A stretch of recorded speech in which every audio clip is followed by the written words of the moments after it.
designer shirt. My mind is squirt, some rhyme work that'll make your sinus hurt. Buckle your seat while the pilot work. My spacecraft got enough gas that'll take you out of this earth. I'm magic with the pen and paper like a warlock. The window pane's wide open, but the door's locked. So you looking through the window for it in your window, but do they really have the skill to analyze the symbol? Crescendo, the ashes blow when the wind blow. The rain put out the fire while the children build a temple. Just like the pyramids, walls and scribble. A projection in the sky of the messiahs on your mental. Monumental and extraterrestrial. Turning these niggas into mental vegetables. It's kinda crazy how I ride on instrumentals as I slice like a Ginsu with the vibe I put in. You listen.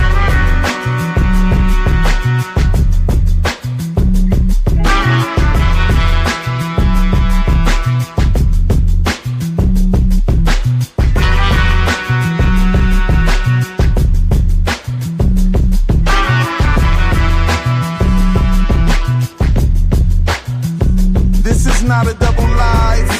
It's just a new beginning. The magic is to focus on our goals till we're winning. I'd rather have a portrait of myself up on the ceiling. I could lay down on the floor, look up and visualize the millions. Imagine that. Do you see the picture clearly? Focusing on working with me. You could get this money with me. We could take over the world and put the trophies in the city, the plaques on the wall, and have a feast of who was with me. Yeah, last week was just the past, right? A new beginning. I've been up for all these past nights, and all these people that I knew just seem to pass by. They stuck on stupid worry about their past lives. And I just ask why. Are they agents? Is the system about to crash? Am I the one like in the Matrix? Is the planets in the heavens? Then the earth is just a spaceship. Our thoughts control reality and life is what you make it.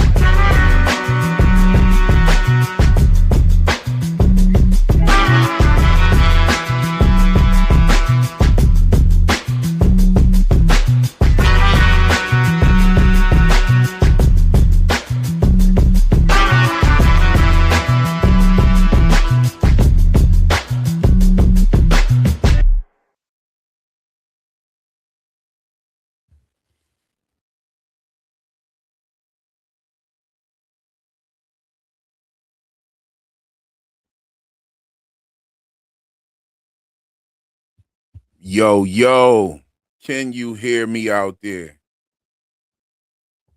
Okay. Let me know if you can hear me. We're live.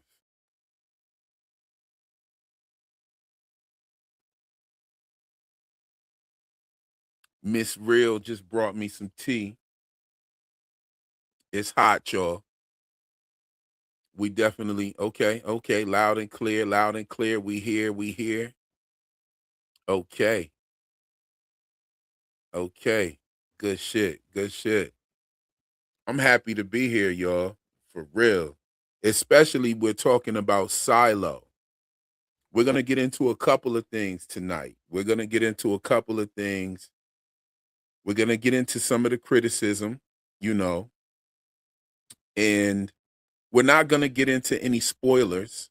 If you have read the books, please do not spoil for those who are just watching the show and have not read the books yet. I just started reading the book, and I must say that it is a really dope experience for me to be on season 3 of the show, and now I'm reading the book for the first time. I'm actually listening to the audio book, I should say. And it's pretty good. I like it. I'm getting flashbacks, and it's making me appreciate the detail in the show even more, because it's not spot on. However, it has a life of its own within the television show. And so I'm really enjoying the experience of reading War. I'm actually going through War. I'm going to get the book too, and I'm going to read the book, because that is just, I don't know, it feels like you're downloading it into your brain when you do it that way. That's just my opinion. I'm no hate on the audio books. I've been getting into them, but I like a good book. I like to touch it, feel it. I like it for it to be tangible. But yes. Who's rocking with us today? Pardon me as well. I lose my voice probably twice a year.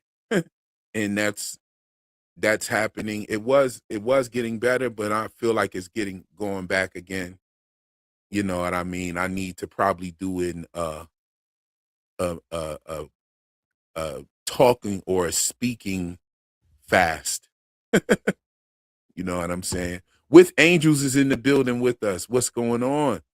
Hope you got back. Peter Griffin is with us. We got Shambolic Rubik's Cube in the building with us. Yes, indeed. Probably got some cinnamon toast sticks or some, French toast sticks probably with her. You know what I'm saying? We got Demo in the building. What's going on, my brother? How you? Yes, indeed. We got RCO 16G in the building with us. What's going on, fam? We got no context here. Yes. Shambolic's Rubik's Cube said, "Oh my God, I love this song. Please tell me where and how I could listen to your music. Look up Life is What You Make It by Bobby Novak, and you'll find it. You know what I'm saying? On all streaming platforms, you know. Real, how did you know I was about to light up? Yo, because I'm right on time. Indeed. You know what I'm saying? I might not always be there when you call, but I'm always what? Okay. Golden Child is in the building with us. What's going on, brother? The wonderful, beautiful chocolate beauty is here with us. Yes, indeed. The beautiful Nene Rochelle is with us in the building. Welcome to the channel. Please don't forget to hit that like button. Indeed. I couldn't have said it better myself. Yes, indeed. We got Gary Goldsberry is in the building with us. What's going on? Yes, Miss Real Scorching Tea. This is pretty hot right here. I'm not even gonna hold you. Listen. See, that's hot that's when you know it's hot. Even though the cup would have made that sound if it was cold, but you get what I'm saying. Vic is in the building. Oh, I can't wait. Yes, indeed, to see what's in store. Yes. Y'all look at the picture I chose for this background. Like, this right here speaks to me. You feel what I'm saying? Like, this right here really gives the gravity of the situation here. There's many silos, 50 to 51 maybe silos. Look at those two entrances. You know what I'm saying?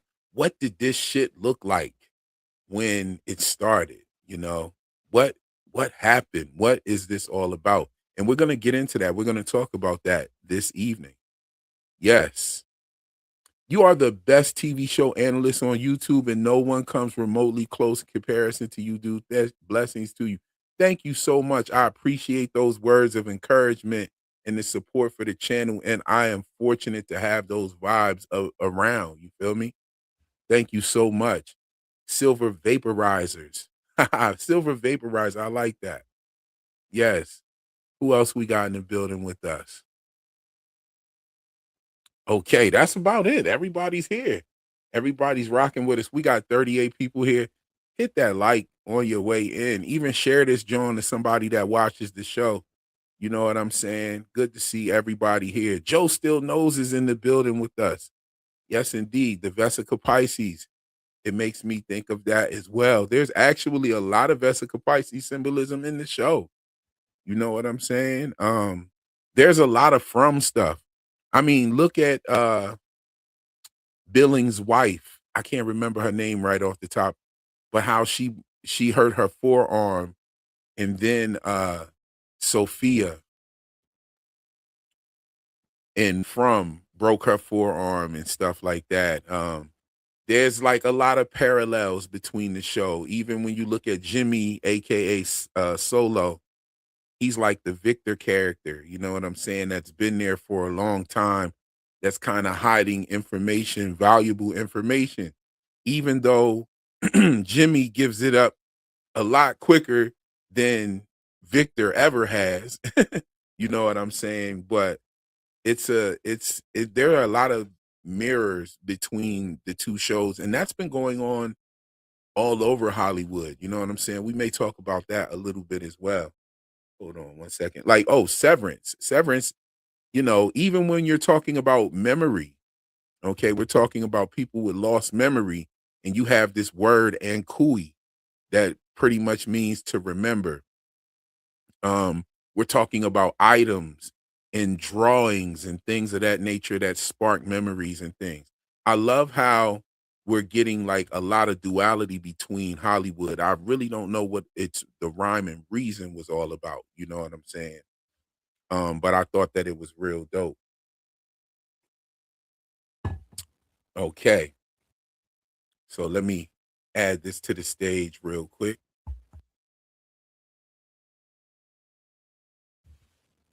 Okay, let's look at a few things real quick here. You know, this show poses a question, and it poses a real deep question. There are some deep questions that this show kind of brings to my mind.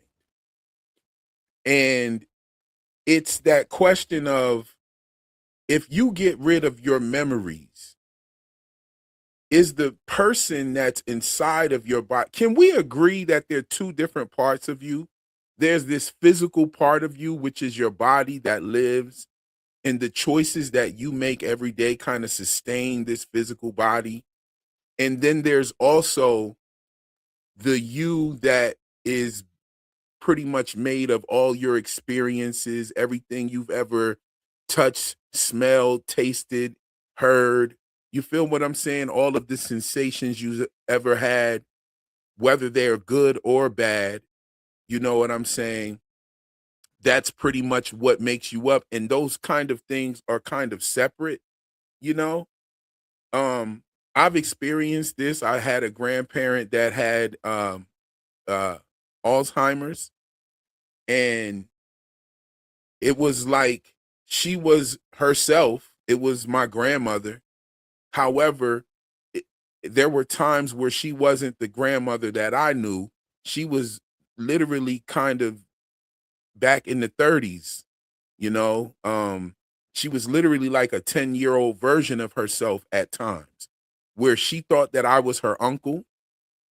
And you see what I'm saying? So it was my grandmother, but it wasn't the grandmom that I knew. So can we agree that there might be, existentially two different yous, the body and the one that is you yourself? You know what I'm saying? The you are, you know what I mean? Shout out to Gab, shout out to Pete Peppers, and shout out to the lady Chris that was on with them as well. I was checking out their live stream last night. They had a really dope live stream, especially after Pete was able to get his mic issue fixed. Like, yeah, the live stream definitely livened up after that. But that's something that Gab said yesterday, the you are, you know what I'm saying? Or I believe she might have said that in her video even. But shout out to them. Go check out their channels, Pete Peppers and Miscellaneous Gab. Um, they're also covering the Silo show. But it's like, I'm sure we can agree, that you have the mind body dualism. You know what I'm saying? Like the brother just said here. You know. Now, I don't know if I would be working in league with an AI telling me to poison everyone or drug everyone into losing their memory slowly. Because I feel like, what is the difference of if the you are is a person and you get rid of that, and that's in essence like killing it, what is the difference from just killing everybody in the silo? One thing that I would do is I would just put more water in the goddamn supply. I would I would I would pour some barrels of water in that motherfucker. You know what I'm saying? And be like, yeah, we put the drug in there. It doesn't seem to be working, Mr. AI. You know what I'm saying? Like, I would try to trick the shit out of this AI or something. I would do something. I don't think that I would just go ahead and bend to what this thing is telling me to do here. But that also brings the question of this. If the silo, a lot of people think that when we think about this silo, we think about a bunker. We think about a preparation place for some sort of nuclear event or catastrophic event that happens to Earth where we would need to burrow down. This silo is a very extensive thing here. This is something that has been able to be sustained for 300 plus years, right? And not only that, feed everyone, and there's 50 of these shits, okay? So this is a massive endeavor. This is a government level size thing here. And you have to ask yourself, if this was, you think bunker, and when you think bunker, you think, okay, we're trying to save people just in case some fuck shit happens, right? But why would the design include a poison system to poison everything in the silo, kill everyone? Why would it include that if it was put there to do so? And so what I'm thinking is, what I'm leaning towards is that this silo is probably a rogue AI that took over a long time ago. You know what I'm saying? And from my understanding, the silo was there for 300 years. But in this scene here, the silo says that it has 350 years of data, okay, pertaining to the silo. So possibly 50 years before the silo happened is when this AI probably came into control or autonomy over itself and guided humanity into doing this situation. Just like you see inside of the silo, the AI is guiding certain people through secrecy in order to run this whatever they're doing. It looks like an experiment. I don't know why an AI would run an experiment on humans. That doesn't make sense because there's no purpose for the AI to do that. I don't think an AI would waste time running an experiment. It could be something else. It could be something else. You know, I'm not sure what it is. Like I said, I just started reading the book. You know, if you have read the books and you would like to join into these speculative conversations, do so without actually spoiling it. You know what I'm saying? That would be helpful. You know what I mean? That would be pretty cool. Let me go through the chat and see what you guys are saying here. You know, um, RCO says, I'm listening to Wool, the first book in the Silo series. Yes, I'm listening to Wool as well. I think it's pretty good. I definitely, like I said, it makes me totally appreciate the detail that they put into the show. You know, Rush Music, shout out to everyone who is reading the books. I listen to the audio books. Interesting to see the contrast between the show and the books. Yes, that's what I'm talking about. He speaks on duality here. Okay, yes, I am. Yo, real, there's an old book called Under the Plum Lake that has a real interesting examination of memory. It's not very long, but the end will blow your mind. Have to look at Under the Plum Lake, especially if it's not that long. I can probably read that in between, rocking these videos. Now, I have to do a disclaimer. I just feel like that's what I do on this channel. I just be real with you, right? I do have the screeners for the entire episode, for the entire season. However, I have only watched up to episode 3. So I do know what's going to happen in the next episode. I have not watched beyond. What I'm doing is I watch an episode and then I make my video. I watch an episode, make my video.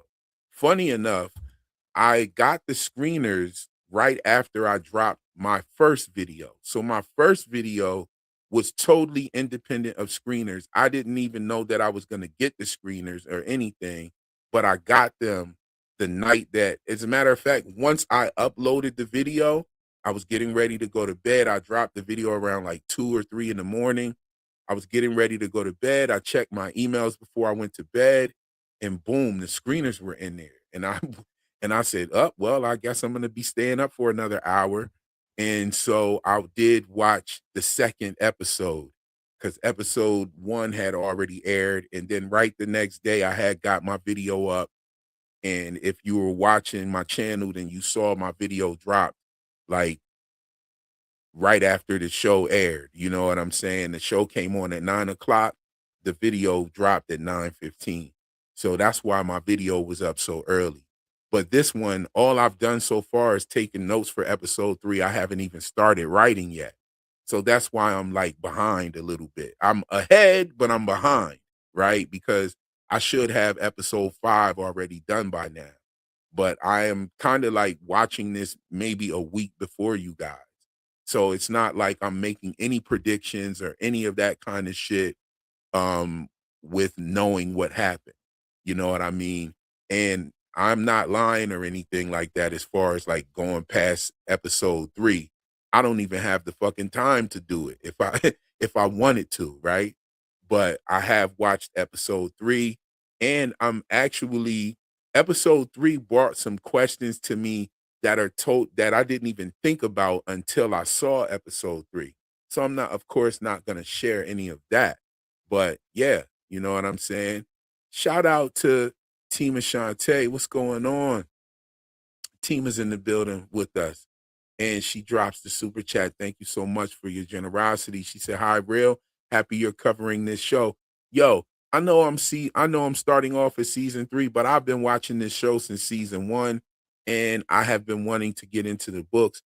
I have been thinking about the symbolism of all kinds of stuff, even Billings, right?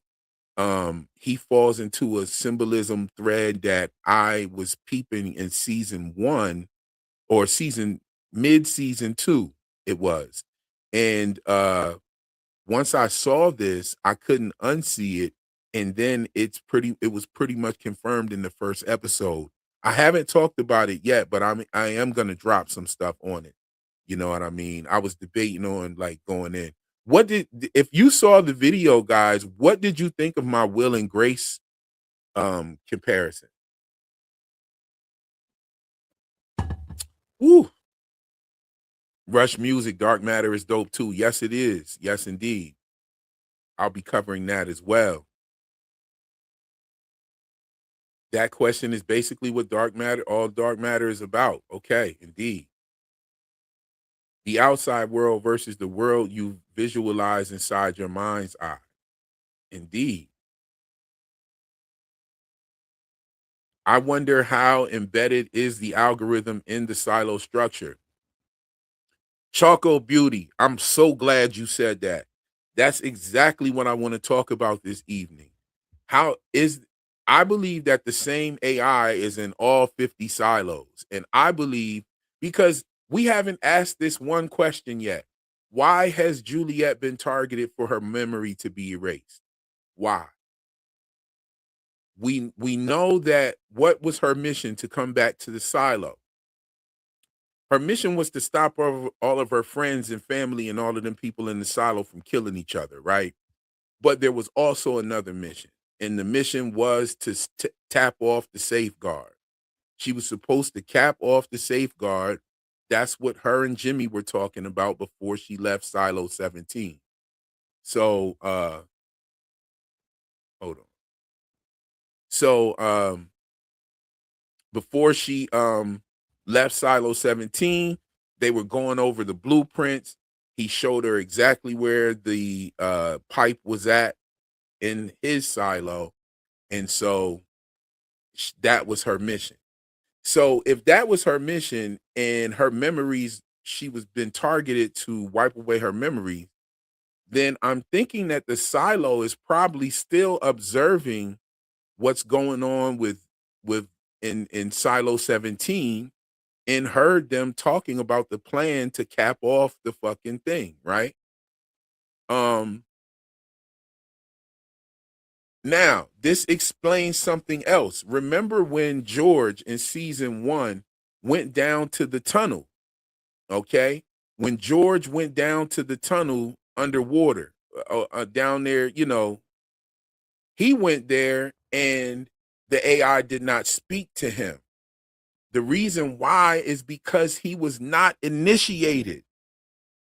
And what do I mean by initiated? Like, yeah, symbolically, I'm talking like a Masonic or fraternal initiation, but he was not initiated by the head of IT. You have to be the shadow of the head of IT in order for the AI to analyze your body and everything, and then it will speak to you. So that's what happened with Lucas. When Lucas went down there, it spoke to him because he'd been initiated. It didn't speak to George because he had not been initiated, right? So this is why Solo Jimmy, the AI doesn't speak to Solo Jimmy because he wasn't really the shadow. He wasn't initiated. He was old boy's son that killed the people. You see what I'm saying? So that's pretty much he wasn't initiated. That's why the AI doesn't speak to him in that silo. But something happened where all of the people tried to make it out and died or whatever. And I remember him saying that they did not die when they first went out, but something came back around and killed them all. You know what I mean? So y'all let me know what you're thinking on this. I'm actually going to drop the link for anybody that wants to come up and rap about this with us. You know what I mean? Yes, silently collecting data, silently watching them. You know what I mean? Well, there's, like I just explained, there's no evidence of the algorithm being there because there's no one there that was initiated by the head of IT that this thing can speak to. You know what I mean?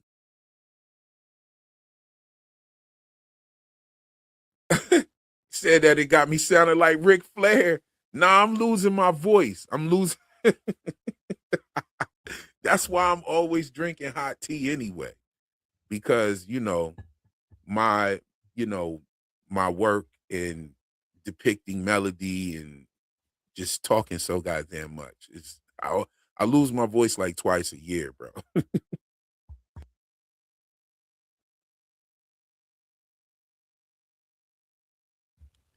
And also, she was supposed to come back for Silo. She was supposed to put together a team of people to come back and try to make it over there, and which they would have been able to do, knowing that the good tape can get you all the way over to the other goddamn silo. You know what I'm saying? So, you know, duct tape fixes everything. And like Christian said, silently collecting data. Percy, what's going on? What's going on, Percy? Have you caught up yet? Have you caught up yet? Gary said, yes, I commented before your explanation. Yeah, okay, there we go. There we go. Okay.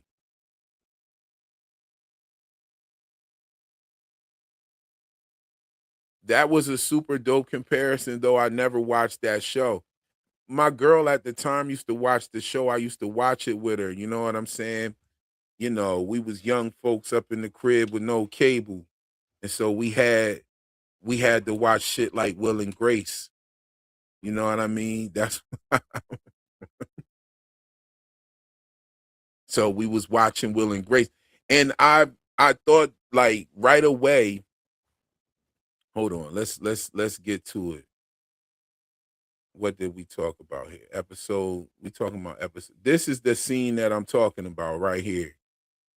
When he tells them that their parents' name was Grace and William, okay?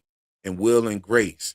And when you think about the silo is built on free will and grace, right? Sending somebody out to clean is almost like a form of grace. Like, we're not just going to kill you. We're going to let you go out there and perform a duty for the rest of the silo so that the camera's clear and the people continue to see what's out there and what the danger is. You see what I'm saying? So it's like a form of grace. You know what I mean? And they're taking your will away, your free will, to just, however, even if you willfully say that you want to go, they give you that form of grace. So the will and grace thing is crazy, even if you take the sitcom aspect out. But when you add the sitcom in there, it's even crazier, the will and grace parallels, because Will in the show was a lawyer and Grace was an interior designer.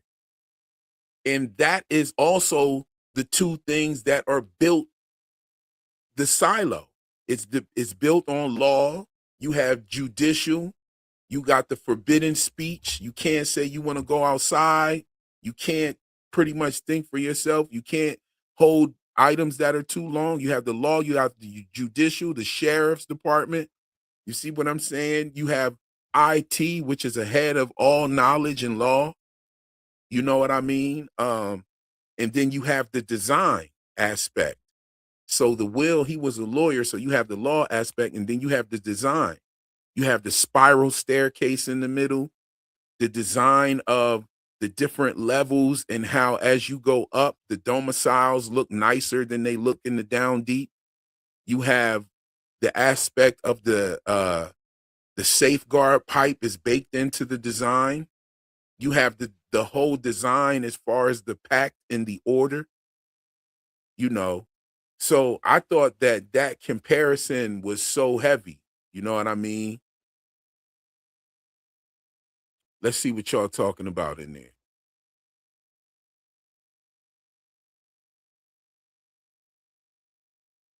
Gary Goulsbury said, your Will and Grace comparison is very interesting. At first, I thought you were crazy, but the more you explained it, the more sane it sounds. Yes, like it's there. It's there. And then it comes up in even more ways. I can't remember which episode, but there was this episode of Will and Grace where Grace was talking about how she had an affair with some dude named Donald. But I believe she made the shit all up. But peep how Charlotte calls Daniel Donald, right? And and oh yeah, I was about to flip 2 episodes. But no, so she had this affair with this dude named Donald and she made it all up. Now, the originator in the book, this Daniel's character is actually named Donald, right? But they changed it. And the showrunner said that they changed it because of Donald Trump is currently in office and there's a conflict with Iran. So they changed the fucking name of the character thinking about Donald Trump. So those parallels actually are baked in to the thought process of why Daniel is Daniel, right? And Daniel means God is my judge. That's what the Hebrew name means, right? So let me, not to get too far into that, but there's also a Will and Grace episode where Will keeps reminding her about this guy that was at the party saying it's all good. And this episode was entitled It's All Good. It's All Good. And the guy was at the party and he was saying it's all good. He was just like, it's all good. He kept saying it's all good at the party. And Grace was trying to change the narrative. She was saying that the guy was so annoying that she couldn't stand him. She tried to stay away from him all night. He kept popping up. But the truth was, she was kissing dude all night. She was making out with him and shit. You know what I'm saying? So there it is. You have a show about memory and changing the narrative, and then you had Grace changing the narrative and whatnot. So there were so many different parallels, and it just kept coming at me. I didn't put the one about Donald being the originator from the book or any of that in there, you know, just to not put that out there. But I should have actually, because that actually ties into it. So it's like almost like a double, triple meaning kind of thing going on here. And if you think that these shows don't think this stuff out and throw this into the process, you are sadly mistaken. You are sadly mistaken. They do stuff like this all the time, and it is intentional. And the reason why it's intentional is because when you create a spell or you perform a spell, you must have your intentions first. What is the intention of the spell? So these things are totally intentional. This is why, it's broadcast, because they're casting it to a broad audience. They're casting a spell, right? And of course they're doing this. This is why the meta references exist. Now I'm mature enough to understand that the US has been in conflict with Iran for decades, right? Of course, we've been in conflict with them for decades. But the parallels on this show with the whole situation with Donald and everything, and even the bunker busters. And the day before episode 2 dropped, bunker busters were released on Iran, which is just so crazy with the timing of the show. So, could it be a kawinky dink, like they say? But it could be, but maybe not. Maybe it is. I'm not saying that they have anything to do with it. I'm saying maybe it is purposely inserted in there for that extra pull of emotion. You know what I'm saying? Tallulah Liv said, "This is why I fucks with you." I'm no context said, "I'm a huge fan of Travelers, so the Will and Grace thing gagged me."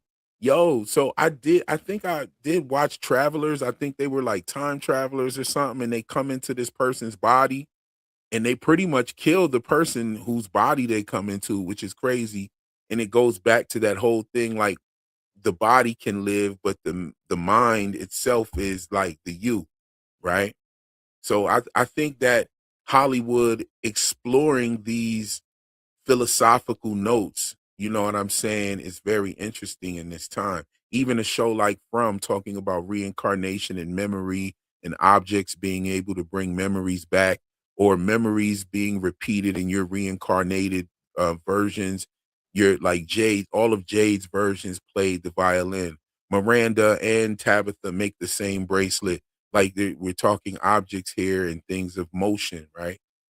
So that I think that's real dope that these things are actually being explored and given to the public in this way. You know what I mean? I'm just very curious on why it's been going on like this for the past maybe 8 years.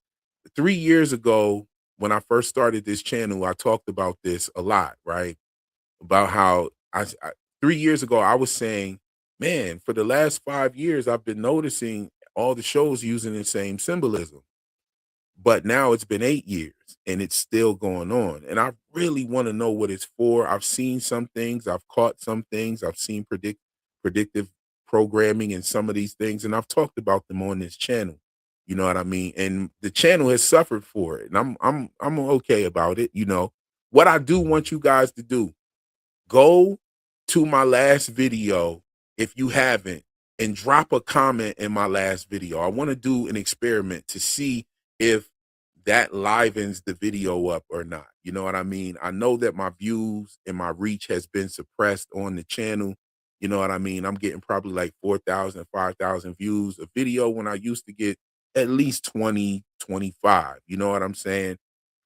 Especially when I was cooking through Severance and things of that nature. So, like, help me out with this experiment to see that if it's about the engagement and all of that. Because I don't think so. My watch time hours have my watch time of each video has gone up.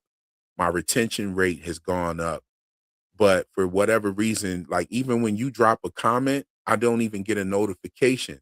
In order for me to see the comments, I have to literally go to the video myself. It might give me 2 or 3 notifications, but I then I go to the video and I see all these comments and people been commenting on the video. It's like, oh shit! Like they're not even sending me notifications. Someone told me that's a clear sign that I've been shadow banned. You know what I mean? But I can say this: 4,000 views on a video for a shadow band channel, that means that 4,000 people are swinging through to check out what I have done. And I appreciate everybody that has watched the videos and engages. But I'm just calling on you to, you know, drop a comment on my last video and then go to another video and drop a comment just to see if it is actually an algorithm thing. But I don't think so. I mean, I have over 50,000 subs. That means that they're not even sending it to my subscribers. So, help a brother out if you can. It's free to support the channel, you know what I mean, and get us back on track. You know what I'm saying? I asked a couple people what should I do about this, and this is pretty much what they told me to do. They said, "Hey, call on your audience, ask them to help out and to see if we can, fix your trust in the algorithm." So shout out to that and shout out to those who helped me. Thank you in advance. You know what I'm saying? Luna Cascade is in the building with us. She said, tap that like button, family. Please do. Yes, indeed. Percy said, I'm still watching season 1, watching both Widow's Bay and Silo. Common characters throws me off. The acting doesn't fit the role or the show, in my opinion. Oh, okay. Oh, you talking about the Common character throwing you off. I'm gonna say this about Common. Common does sound let's have that talk real quick. We're gonna talk about 2 things that people talk about. We're gonna talk about the Common situation, his acting, and we're also gonna talk about people saying that the memory loss trope is played out and they don't like it for this season and they think that they're using it to drag things out. So the Common one first. Let's talk about the Common situation. Common definitely sounds like he's reading his lines off his phone. Like I gotta agree with you there. The only thing about it is I think that comes from him being a rapper. Me, if I don't speak with a certain cadence, I stutter, right? And so I don't know. However, I don't even attribute his acting to any of that. What I think it is I think his character doesn't really require much emotion. Like his character has been in the trenches for quite some time. His character, I'm sure, has used this memory drug on someone before. This character has killed people. This character has done all kinds of shit. Okay. So I think that what we're seeing is Common displaying a character who lacks emotion. And that's where I'm at with it. Because I think I actually like Robert Sims. I actually like Robert Sims. And I can say this without spoiling episode 3. That episode 3 made me like him even more. I want you to notice that he wasn't in episode 2 whatsoever. However, something he did in episode 1 came to shine through in episode 2, even though he wasn't even there. And it was the simple way that he tried to instill the memory of her holding his family hostage at gunpoint into her mind. And I think that, well, I'm not going to say why, because but I thought that was very interesting because then in episode 2, he's not in the episode at all. And they explain how you can insert a lie into someone's head. And I don't know why the brother even asked that. I don't know why the brother even is going along with the doctor. Like, bro, why are you letting them play around in your sister's head? The doctor said that he's the one responsible for taking her memories away. What's the purpose of taking her memories away, sir? You know what I'm saying? What's the purpose of that? You know? So something that I also noticed is that the watch Daniel wears is the watch that George gave Juliet. I also believe that Daniel is Juliet's ancestor. And that's might be where she gets her mechanical ingenuity from. And I believe that Helen is also her ancestor, and that's where they get that journalistic energy from. Now, let's get to the part about the memory loss. The memory loss being a trope that is overused in Hollywood, and the way that it has been used in Hollywood, I must agree that the memory loss trope has been used several times so that writers can draw things out so that they can have the main character go through some sort of triumph. And it's a cheap way to do character building and development. But I don't think that's what we're watching in this show.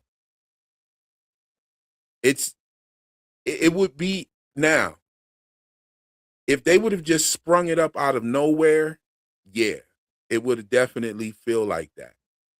But they didn't. First of all,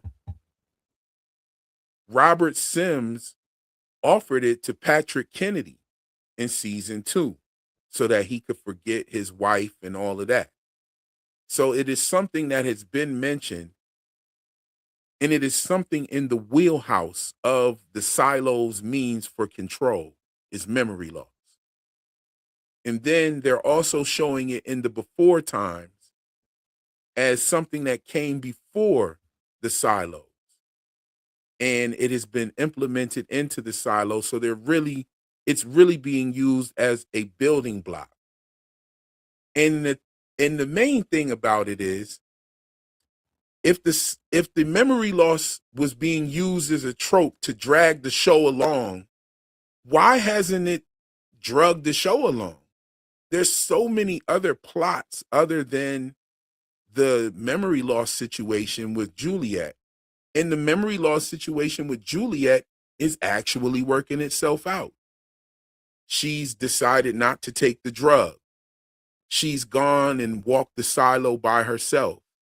She's made contact with Martha Walker, who has told her who she is and given her another relic that will also be an item for her memory. Not a relic, but an item, her multi-tool. I'm sorry. So if they're trying to use it, if they're trying to use the damn memory loss as a way to slow the show down, they're not doing a good job of that. As a matter of fact, they're even doubling back with the memory loss thing with the Salvador Quinn. Salvador Quinn used the memory drug and made the whole silo forget something. So why are we pissed off about Juliet being targeted with her memory loss? It totally makes sense with where the story was going from last season. So in season 3, it just gets better and better. It levels up. So let's just watch and pay attention and enjoy the show for what it is. I mean, I think that they're doing a great job, especially coming off the heels of From. Like, From did a terrible job with their season 4. I'm not gonna say it's the worst season of TV. I'm not gonna say that, but I'll definitely say it had the worst season finale that I've seen in 10 years. You know what I mean? That's worse than the Game of Thrones finale. You know, in my opinion.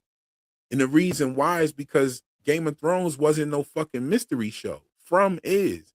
And we're 4 seasons in, and we've gotten less than 10% of the answers of mysteries that they've presented, and we only got 1 season left. That means that you're going to cram. That means either one or two things. that you're going to cram a bunch of answers in one season, or you're going to abandon most of the shit, which I think that they're going to abandon most of it. So this show is on par for the course from last season, from his shit to bed. But let me hopefully that answers those questions. Hopefully, that's what I'm, hopefully that's where, that was good enough for you. Some people are not going to like it. Luna Cascade with the super chat. Thank you so much for your generosity, sis. And she says, sci-fi has always prophesied as cautionary warning to the present or the future.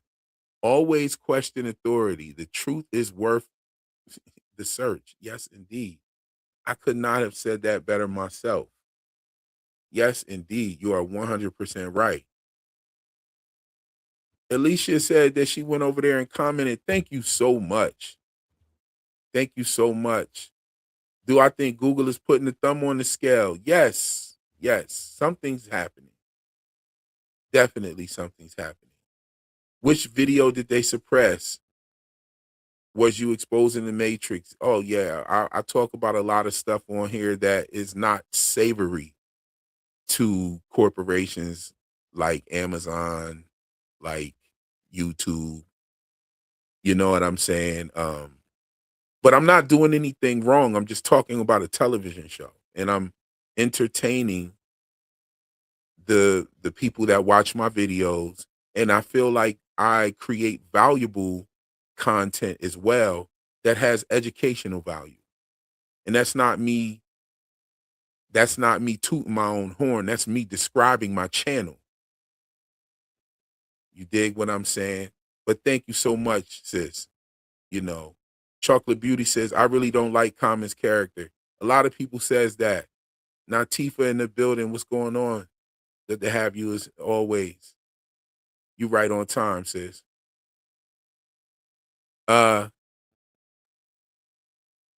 Yes, there we go. I don't know if you said this before I said that, but that's why Common's character has been established as someone who doesn't require emotion. And that's why he is presenting Robert Sims to us in that way. I think that he's doing it on purpose. I think that he's trying to sound like that. I think that he's trying to sound like somebody who will clip your fucking wings in a heartbeat, who will throw you right off the top of the rail. I feel like, you know what I'm saying? And that's who they showed us. I mean, look at the murder of George. Look at what's going, and look at Bernard. Bernard was the same way. He killed Meadows. You see what I'm saying? So when you have to understand that these people, and now we know that the actions of Bernard, the actions of Salvador Quinn, and the actions of Camille Sims are orders from the AI. The AI gives you options. You pick one of them. If you don't like it, I'm going to kill the whole silo. So being raised up under people like that will change how you act. You know what I mean? And he's an authority figure too. I mean, you have people that have gone through shit in their lives, but then when you take somebody like him and put him in a place of power and authority, that's when you get the Robert Sims that we're seeing that really doesn't have too many emotions. I mean, what are we expecting him to do? Smile and laugh and shit? Look at his character. You know what I mean? So Golden Child is with me on that. Luna said, I like Common and Silo. He was good in AMC's Hell on Wheels. That character allowed the stretching of his acting abilities. I agree.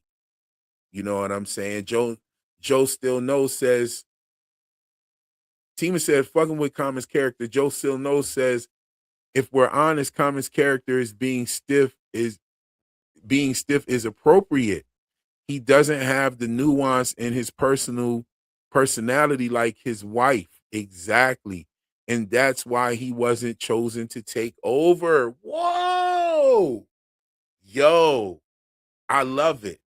I love it. You know why? Because it's almost like saying, you know what, dude? You're better off as the henchman that you are. You're better off as that henchman dude.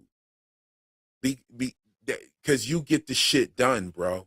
And you don't have any emotions and stuff like that. This is not your role. Especially when you've been begging for it and weeping for it and shit. You know what I mean? Even Bernard saw that. Even Bernard didn't pick him to be the shadow. So for all we know, that was from orders of the AI. The AI probably said, no, don't pick him. You need to go get the dude from the mines. You need to go get Lucas, bring him up here because he just had a conversation about the stars and everything with Meadows. How did he know about the we just figured it out, y'all. How did he know about the conversation that Meadows and Lucas had about the stars? She never told him about that. The AI saw it and told Bernard, said, you need to go get him out of the mines. That's it, y'all. That's what happened. Go get him out of the mines. He's been initiated into a set of information from Meadows. Meadows told him some secret shit. Go get him. That's the dude that you need to figure out what you need to figure out. He goes and gets him. He figures it out because the AI wanted to know what the code was too. Once they figured out what the code was, the AI tells Lucas straight up, bro, since now you know about this, I can tell you that we have a safeguard pipe that'll poison everybody in the silo. He goes upstairs, says to Bernard, fuck your apprenticeship. I'm out of here. By the way, there's a fucking pipe that'll kill everybody in here. That's what happened. That's what it was. That's why Lucas was picked. Where the fuck is Lucas? Where is he? He was up top. He was up top. I don't think there's too many places to hide up top. But we did see in episode 2, they be pulling the walls out the way and all type of shit, making little tunnels. So where the fuck is homie at? That is, yo. Okay, so like I said, let me see what y'all talking about here. Okay. I don't know why Daniel would let the doctor do that to his sister. That shit is crazy as fuck to me. Like, why are you Percy? Would you be missing anything if you jump straight into season 3? Man, please. If I'm covering this show, better believe there's some symbolism and clues in every fucking episode. So you would be, especially if you haven't even finished season 1 yet, and you just jump straight to season 3, you would be doing yourself a massive disservice. I don't recommend that at all. I say, bro, take some time. Somebody said you'd be missing a ton. Yes, you'd be missing a lot. You'd be missing, don't do that. You'd be missing quite a lot, my guy. Like, you'd be missing, you would be like, where am I? If you go straight to season 3, you're gonna be like, man, where the fuck am I at? Like, if you tried it, you'd automatically go back and watch season 2. Trust me, because you'd be like, man, what the fuck's going on? I have no clue, because so much has happened. Is Daniel the AI voice? I think that he is a part of the AI voice. Yes, I think he's one of the AI voices. The AI has multiple voices. I track 3 voices. The AI has 3 voices. There's a female voice in there too. There's a female voice embedded in the voices. Okay. Let's see here. Luna Cascade said memory loss is relevant to Silo as to our current times. Ask yourself, why are the powers that be trying to control history taught and displayed in schools and museums? Yo, you know what? And I'm going to tell you like this. The history in your schools and museums is not real either. That's the bullshit narrative. There have been many different renaissances, and it's not totally suppressed, but for the most part, yeah, most of the history you learned in school is bullshit. You know what I mean? And I mean, if you learn history from a school that tells you Columbus discovered America, then what the fuck are we even talking about? I think they do need to change that, because that's like me saying I come to your crib and I discovered your shit and y'all in there eating dinner with your feet off, watching Netflix and all kind of shit, and I come in here with a flag and say, "Hey, I've discovered your living room." Like, so, and so I could give two shits about our school systems and our museums because they steal shit and they fabricate all kinds of shit in those museums. But you're right. Even the current history thread that has been taught to the masses, why are they trying to erase that? Very interesting questions, Luna. Very interesting. You know what I'm saying? So I'll keep watching. I bet you will, bro. Good. You go ahead and skip if you want to. You know what? Try it. Go ahead and try to skip the season 3, episode 1. I guarantee you within the first 20 minutes, you're gonna be like, man, I don't know where the fuck I'm at. I gotta watch this shit. I gotta go back and watch it. And let us know what happens. Does anyone know if Orla was in the book? I don't know. That's who else I was gonna be talking about too. Like, people talking about the amnesia storyline. We got a missing girl in there. We need to know what's up with that. That girl was going back and forth with the guy from the mines. She took his daughter's job in supplies. Okay. There's so many different, threads of things going on that is definitely not just about Juliet losing her memory. I think that they did foresee people having a problem with that, but they went ahead and put the threads in there. And I also think that them switching back and forth scenes to the before times and stuff makes it even more intriguing. You know what I'm saying? You know, let me see. You YouTube notifications be hating. Got this 30 minutes late. Hey, y'all, see what I'm saying? They definitely, suppress the love over here. You know what I mean? Saggy Star in the building with the membership. How you doing, Saggy Star? Our beautiful Sagittarius. Yes, indeed. Hi, everyone. I'm out here working because I'm broke, but I need to catch up to recap because I don't get it this season. I hope everyone is doing well. Well, Sag, that's why I'm here, so that we can, talk about this thing and figure out what's going on together. You know what I mean? Where was Lucas? Where's Lucas? Where the fuck are you, bro? Like, he's my favorite character. I'm gonna show you why Lucas is my favorite character real quick. Hold on. Let me stop sharing this one. I'm gonna show you all why Lucas is my favorite character. Okay? Because he brought out something that I talk about quite often on this channel. Does anybody know what this is? Does anybody know what this is? Word up. Does anybody know what this is? Let me, zoom down in the chat real quick and scroll down because I've been rapping. But Lucas is my favorite character because he brought this out. Does anybody know what this is?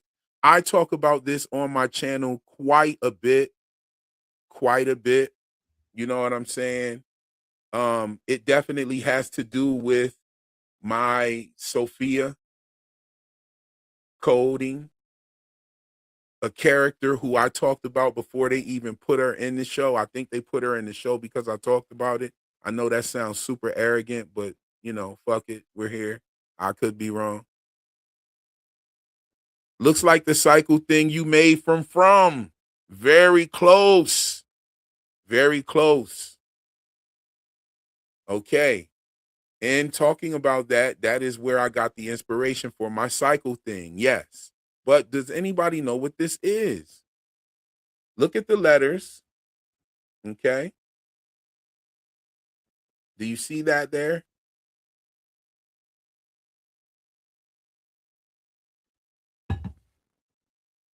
Let me see something here. I'm going to Google a picture of it too.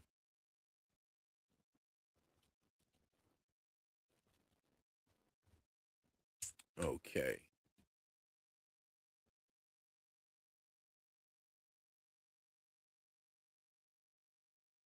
Okay.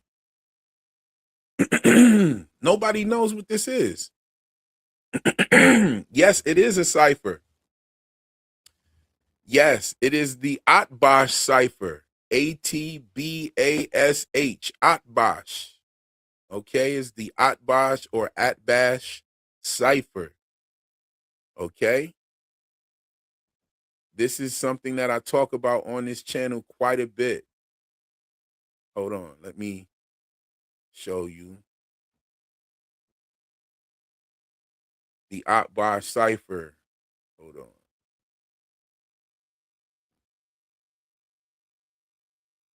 Okay. So with certain languages in the form of their Atbash, right? Okay. Now this could be, look, here you have it with the alphabet, the English alphabet. You know what I'm saying? You have it with the English alphabet. But here it is with the Hebrew alphabet. Okay. If you notice, the first is the last and the last is the first. You see it right here. You can see it. The first is the last, the Aleph and the Shiv, right? Hold on. You can see it really good with this one. Let me pull this back up for you. So I actually use this thing sometimes when I'm deciphering character names. Well, you could make a square Atbash cipher, but the Atbash cipher is a circle. That's where we get the word cipher from, right? And this is where to take it circular, right? Because that's where you find the beginning and the ending is on the circular. That's how the beginning and end touch. Okay. And this is where we get the word decipher, right? To unwind that circle, to decode it, right? And so this right here is my man Lucas looking at the Atbash cipher. Now, in the Atbash cipher, if you take the word Sophia and you use the Hebrew letters, you get the word Baphomet. Okay. Oh, this is the one you're talking about. You're talking about like the Hebrew cipher, Atbash. But yeah, it you can arrange it like that. But the Atbash, as you've seen, can also be arranged in the circle. But let me break this down real quick. Uh, let me look real quick. Okay, give me a hot second.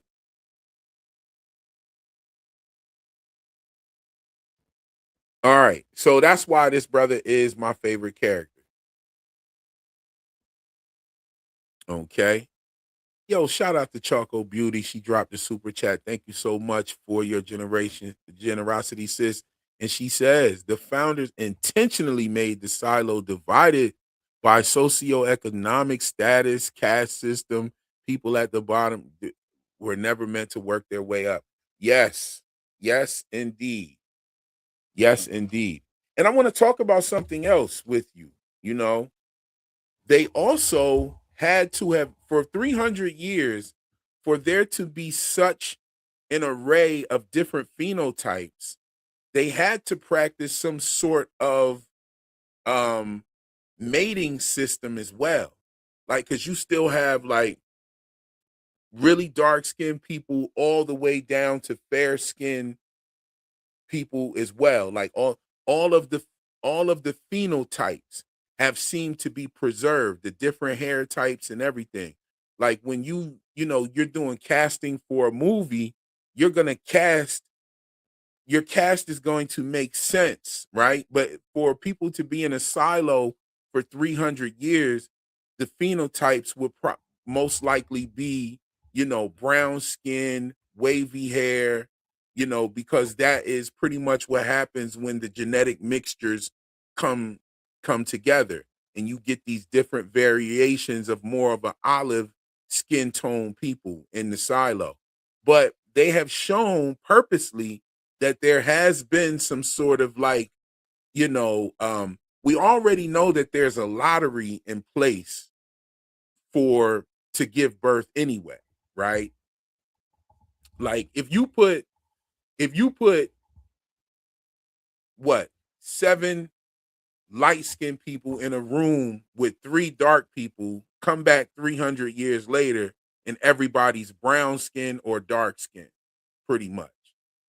you know so there has been not only just the birth lottery, but there has been some sort of mating selection thing as well.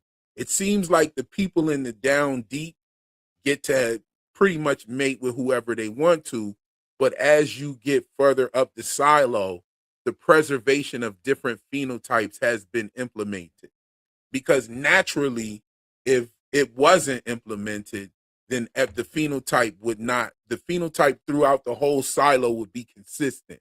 I mean, we're talking about 300 years later. You know what I mean? So you have still a variety. I wonder if that was done on purpose or that's just something that they glanced over and they didn't care about that. What do you guys think? What do you guys think? But that also leads me to something else that I wanted to talk about in that lottery system, who obviously, Bernard told Juliet that she wasn't supposed to be born, right? So, how was she born? She was born because her father had access to manipulate the uh the birth control system in her mother, right? So her father was a rebel. Her father was a heavy rebel. You know what I mean? Her father rebelled in the way that he could, unseen. And it's like, what are you going to do? So she was born. Now, the question is this: we do know that her father had been given instructions not to take out the birth control for a lot of these women. And we do know this, right? Now, now you take and you add that into Bernard making a statement that Juliet wasn't supposed to be born. And it's like, okay, if Real Enigmas and Theories is right about Daniel and Helen and Charlotte being Juliet's ancestors, then is it possible that somebody was trying to stop their genetic line before the Flame Keepers even existed? What do you guys think about that? Let me know what you thought about that one. And let me look in the comments real quick and see here. Thank you again, Choco Beauty, for that, because that made me think, that made me remember a thread that I wanted to speak about. Okay. Okay. Okay. Let's see. Yes, been thinking about the genetic diversity. Yes, the genetic diversity in the silo had to be as a result of either the casting team just said, hey, we're not even going to worry about that, or they are giving a subtle hint that there was some sort of, mating selection as well. You had Judge Meadows. You got the one brother that's a real dark skinned brother that's he's a mechanic that he works with them. You have Billings, you know what I'm saying? Then you have Common's wife, Camille, and you see Common and you see how they're, phonetically close, not phonetically, phenotypically close, and their son as well. There seems to be some sort of like picking system, you know what I mean, for the mating, for there to be such a diverse phenotype in the silo. You know what I mean? Some people will say, "Well, man, they don't think about that. They're not think, man. Yes, they are. When you're casting characters, you want the character. If you're casting somebody, you want them to look like the parents that you cast. If you're casting someone and there's an older version of them later, you're gonna make sure that you cast little Victor could pass for older Victor. You know what I'm saying? Like you're gonna make sure of that. In the Flame Keeper symbolism is also in From real heavy. I told you about Boyd at the end of every season in From. He's always carrying the symbol of light. He's always the light bearer. And at the beginning of season 2, you see the boy walking, running through the silo with the flame, with the torch. And Juliet's mother was a part of the Flame Keepers. You know what I'm saying? Let me go here. Let me see what's going on. Natural selection at the beginning. Oh, yes. If there's only 50 silos and roughly 10,000 people in each, then yeah, you had to get a ticket. You definitely had to get a ticket. You know what I'm saying? You definitely had to get a ticket. And you're lucky you did if you got it in this silo. But are you really lucky? And are there other people that may have survived this whole situation? And what is the situation? What is the situation? Why build a silo with poison inside it to kill everybody if the purpose is to shield them from the poison outside? It doesn't make sense. What if the problem is the solution and the solution is the problem? Like I said, I think that the silo is a rogue AI intelligence that is taken over humanity by small bad actors.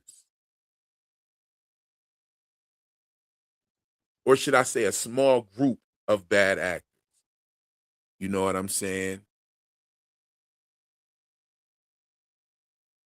So sort of genetic manipulation of skin color, I don't think it was planned in the silo. I don't know. I think so. I mean, even the people have had to participate in. I mean, you have a large array of different phenotypes in the silo. It's very diverse. You have people that look like different phenotypes, but then you also have those crosses in between in the middle. Like if you look at Camille Sims, but you also look at Lucas. You know what I'm saying? Look at him. You see what I'm saying? But then you look at Common, right? But then you look at Judge Meadows, right? Then you look at Juliet. Then you look at Rachel. You see what I'm saying? The different phenotypes are all over the place. You know what I'm saying? Even the girl that called herself Juliet with the tattoos and everything. You know what I'm saying? Her phenotype is a bit different. She kind of looks like the one politician's daughter who does all the rewording for everything. Mm. Do they know the genetic makeup of every person and stop possible outliers from ever being born? Absolutely. That's why they have that lottery system. But we know now that the lottery is rigged because the people that remove the birth controls are told not to remove them out of certain people. So the lottery's fucking rigged. You know what I'm saying? Maybe they revive more of the frozen humans every time. I don't think there are any frozen humans. If they drop that on us, that's gonna be crazy. If they're frozen humans and cryo freeze, that would be fucking crazy. That'd be on some uh Wayward Pines type of shit. Stopping genetic manipulation as to intelligence, inquisitiveness, etc., is differently controlled by the silo. Indeed, relationships in the silo have to be sanctioned and breeding is controlled. Yes. So they have to be sanctioned and breeding is controlled. So that right there tells you that's how they preserve the different phenotypes because the relationships have to be sanctioned. And so they had to say like, no, you can't procreate with this woman here. You got to go get a dark skin one. That's how you would preserve that. Or vice versa. No, you can't procreate with her. You got to go get a white woman. You know what I'm saying? That's probably how they would do that. So they just have not spoken it, but they have shown it to us just by showing us the diversity in the silo. They've showed it to us. So you're right about that, Jerry Bartell. And it's good to see you over here with the silo. You know what I mean? Like, I'm glad you have like caught up and everything. You rocking and rolling with us now. Yes. You know, Chocolate Beauty said it went to the highest bidder, even if you are in the mines. That's interesting as well. Let's see, 10,000 people living in the silo at the start of the community life cycle is a very large population and wouldn't create an enormous community in a 300-year and wouldn't create an oh, yo, uh, endogen- endogenous community in 300 years of a 500. I don't know. I don't know about that. I don't know about that. 300 years, you think about the lifespan of a person in the silo is roughly about 80, 90 years. There's not like 100 years in there. I'm pretty sure they do something that makes their lifespans a little bit shorter as well. You know, they don't let them live that long because if you live too long, you've been holding memories. You be you that no living relics. If the physical relics are not allowed, then the living relics are definitely not allowed. You know what I'm saying? She loves fans. TC. It says keep dropping the nuggets. Yes, yes. ah, wow. Sleep deprivation gets me in the live again. Oh, I'm sorry about that. I know you're in a different time zone too. Aren't you in Australia? Aren't you down under? You know what I'm saying? Luna Cascade, nature finds a way. The silo controls who reproduces. Yes, it does. It controls who reproduces. So that explains the diversity, indeed. Mm-hmm. Silo one. Okay. If you are dropping spoilers from the books, don't drop any spoilers from the books, please, family. You know what I mean? If you can refrain from that, that would be great. If you drop spoilers from the books, I haven't read the whole book. I just started, so and a lot of people that watch the show haven't. So let's just keep that in mind. If that is a spoiler from the book, I could be wrong. You know what I'm saying? But I haven't noticed any frozen people. If that's a twist, man, that would be crazy. In terms of quantitative data, we have for a fact 50 of 10 and a reset. Yeah, yeah. I'm not sure.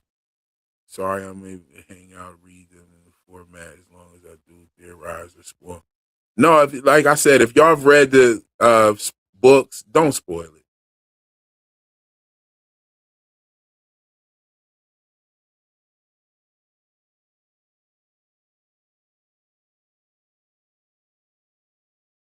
Oh, okay.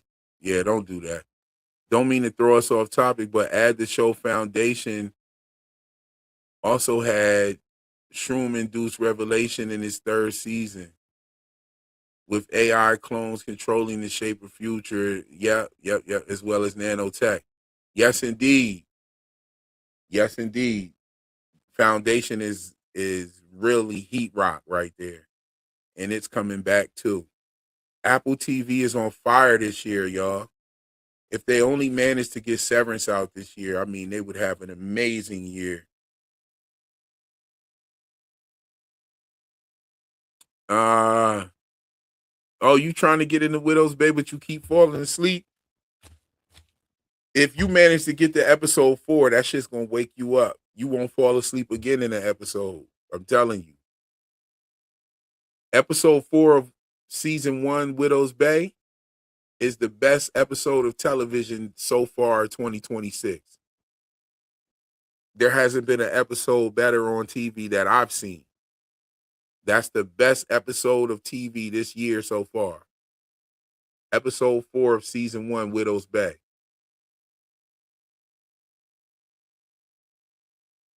Okay, so having not read the book, your story is your own. Okay, great. Great. Okay. The hidden hand using Apple TV to promote certain vision and agenda, no doubt. Cape Fear has LSD induced themes as well. They definitely trying to tell us something. Yes, they are trying to tell us something. I think one of the clear messages is that history is not what we think it is. And our history books have been lying to us for decades, if not longer. Yes, I love Foundation. Love Foundation. Foundation is fire, real heat rock shit.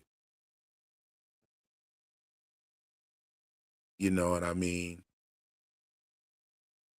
Widow's Bay is amazing.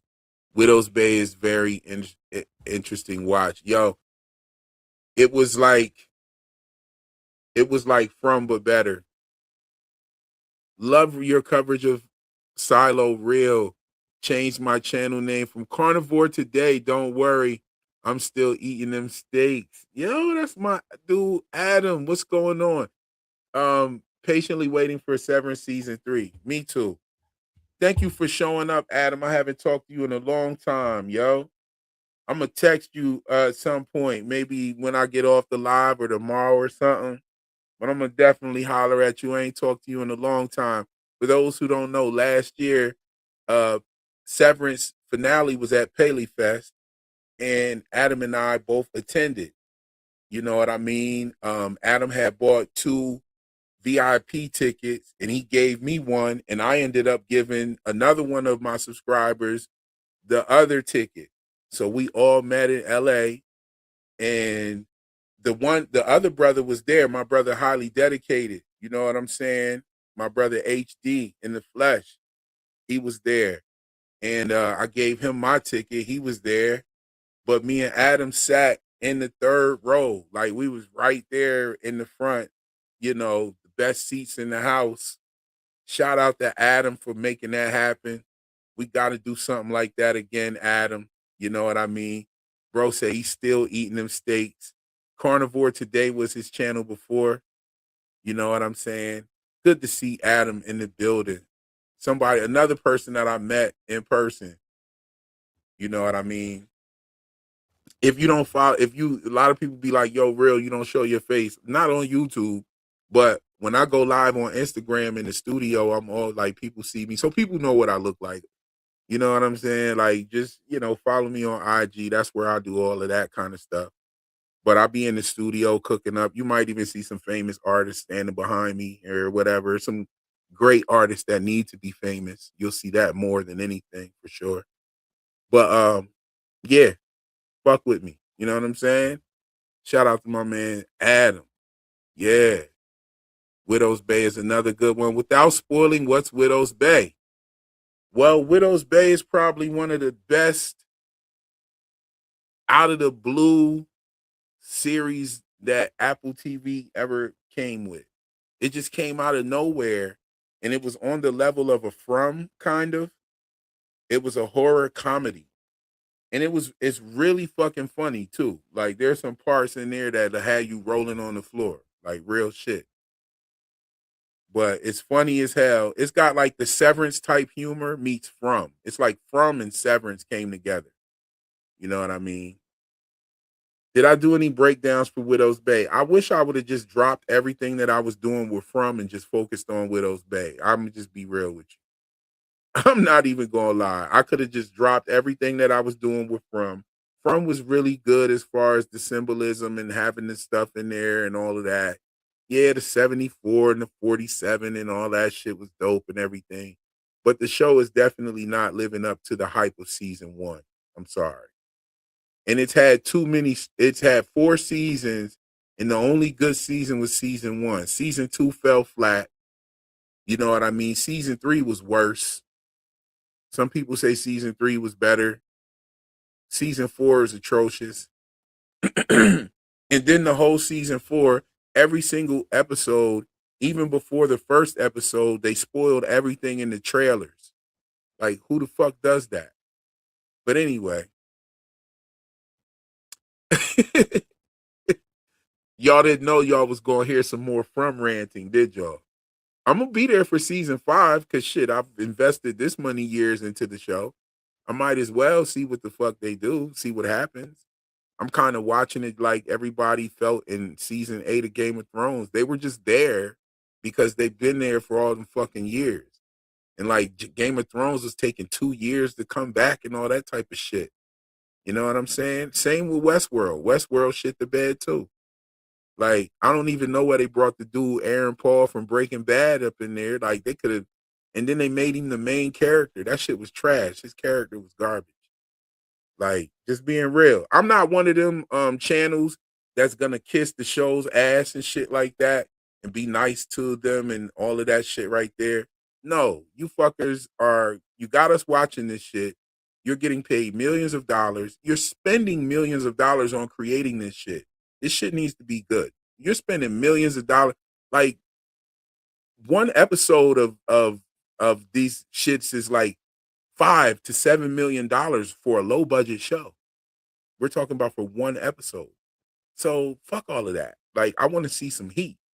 You know what I mean? Especially if I'm spending my money for the streaming service. Like, let's go. You know? It's 2026. And we're halfway through 2026. You might as well say it's 2027. And this shit ain't getting no better. What's going on? What the fuck was up with the Moana movie? I love the Moana movie, the original one. But what was this shit that they dropped here? That shit was terrible, y'all. Don't waste your time or your money going to see Moana, the live action. Cause it wasn't even a fucking live action. Just being real with you. If only 10% of your shit is live action, then that's not a live action. Okay? That's CGI. That's not live action. Most of Moana was CGI. The mountains, the water, the chicken, the pig, everything was CGI. The Rock had on this fucking wig. He looked crazy as hell in the wig. He looked like a coke dealer from the 70s. Fucking, he had on a rubber bodysuit that looked terrible. It looked like you could just look at it and tell that it was, it just looked terrible. When he changed into a different animal with the hook and all of that, that shit was trash. It just, I don't know. It just, they didn't give it anything. He just zaps into another fucking animal. Now, I know they did it like that on the cartoon, but it's a cartoon. This shit should have like showed him getting bigger or something, or showed him shrink into a eagle. Like the movie was trash. What the fuck was this? The Supergirl shit. The Supergirl shit was flat. The Supergirl shit felt like an episode of a TV show, yo. Like of a bad, like of a what was it? The WB. Not the WB. What was it? What was the one that Lois and Clark, not Lois and Clark. Was it Lois and Clark? The Superboy, the I think it was the WB. It might have been the WB. It looked like some WB shit with like mad CGI and shit in it. Shit was whack. And they're spending millions of shit on this stuff. Stop spending so much money on these actors if the movie don't come out good. Go get surely you could stop showing us the same 500 fucking actors in every movie and television show. Surely you could surely there are more thespians out there that want to be in movies and stuff that are actually good. Put the money behind the set, put the money behind the drive and the writers and stuff like that. Start hiring some writers. Why aren't the writers of good TV shows and movies more popular and we look for the writers? You know what I'm saying? It's because a lot of this shit is garbage. Some of this shit looks like it's even written with AI. From felt like it was written by AI. From season 4 felt like it was an AI script. That's what it felt like. You know what I'm saying? But enough about that. You had to look up Moana is crazy. Mm-mm. Let me see. Westworld was awesome. Awesome. They're doing a Westworld movie. They're doing a Westworld movie. But the Westworld TV show was dope for the first 2 seasons. Season 2 was fire, but it was a couple things that I wasn't fucking with, but it was still dope. But the rest of that shit was garbage. You know what I'm saying? The first 2 seasons of Westworld were amazing. You know what I mean? Like I was locked in. Mm. She loves the fan. Said, so glad I didn't pick up from. I just watched your videos. Yo, thank you so much for engaging in the videos and stuff. From was a good, beloved show when it first started, but 2 horrible seasons in a row is not really sitting well with me, especially when you only got one more season left. It's a mystery show that they have not really given many answers to whatsoever. There's so many questions. I had at least 20 questions in my last video for it. And by the time I took out 20, just because I didn't want to sound like I was just rambling off a bunch of different questions. Like I took 20 out. So it's crazy. And I thought of more even after that. I thought of more. Westworld season 1 and 2 were good. Hmm. You think it was only 2 people covering it? No, it was some people covering it out there because some people had like the screeners and they were giving it like non-spoiler review before it even came on. Yeah, Supergirl was crazy. Smallville, exactly. Shit looked like it was on Smallville. Like, yo, Hollywood is lazy. It's gotten lazy as fuck. The Moana movie was probably like I have the Maui toy from the original movie. I have the Maui toy. My son did get a hold to the shit and broke the hook, but I still have the Maui toy, yo. I had that. I was gonna save it as a collector's item. It don't even fucking matter at this point. You know what I'm saying? Like I have like one of the original Maui toys. Like, I had it sitting right up there with my Thanos. But I just gotta keep it a bean bag with you. That Moana movie is atrocious. Please don't go watch that shit. You are going to waste your money. You're going to waste your time, which is more important. You're going to waste your time. If you've seen the original Moana, then you've seen this movie and it was better. Nothing, whenever you do a live action remake of something, it should be better than the original.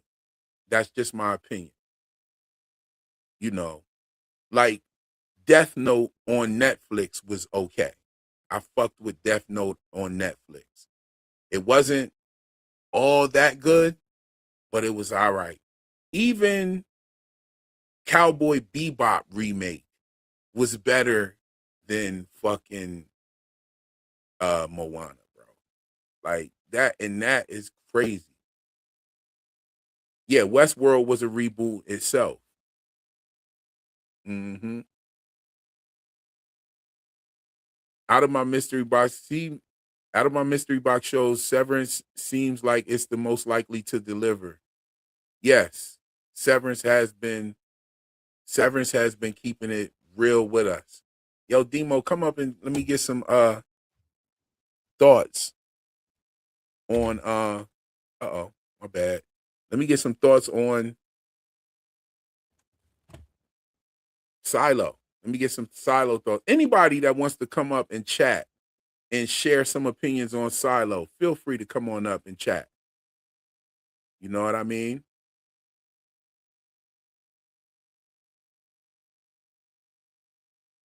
You were the first to talk on YouTube on episode 3 and shout it out. On episode 3, you might mean episode 4. Episode 4 of Widow's Bay was like the most fire episode of TV this year.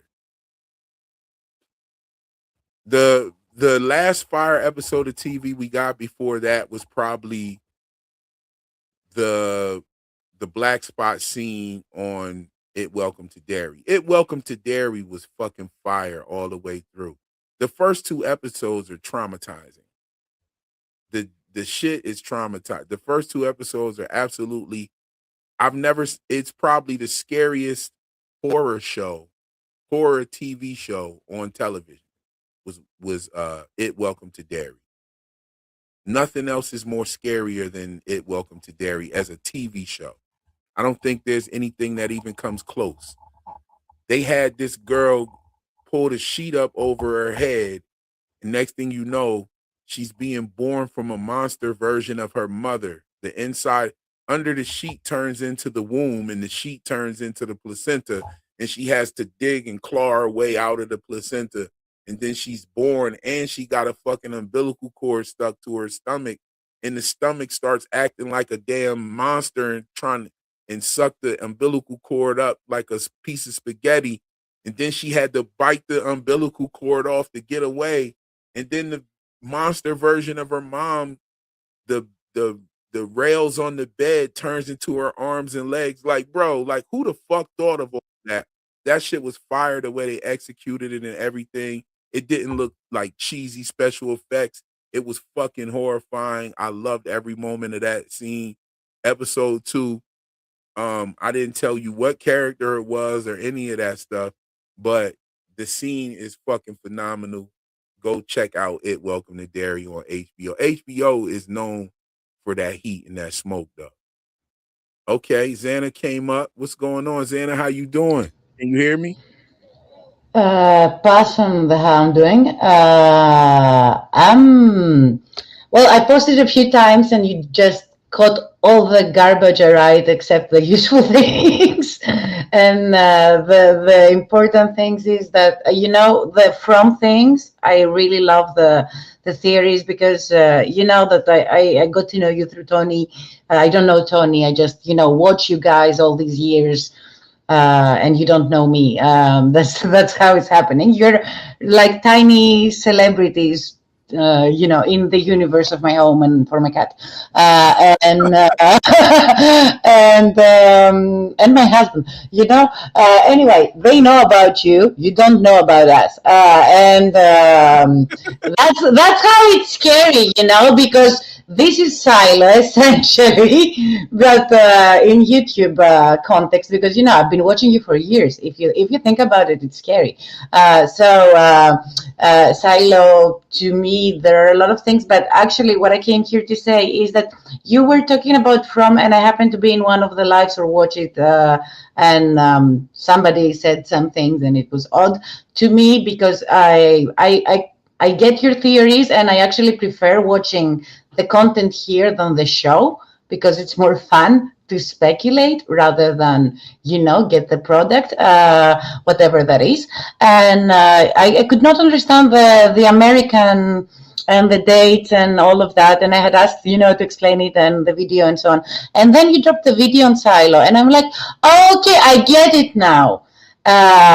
So first of all, that I get it now, and it's so complicated to understanding From, to be honest. Like, there are so many things thrown at you. How can you see it? Okay, fair enough. Like, okay, so that is answered. I will still watch the thing, but I got it. And for Widow's Bay, you were talking about From, and you just happened to mention if you want to watch something, Widow's Bay episode 3 just dropped.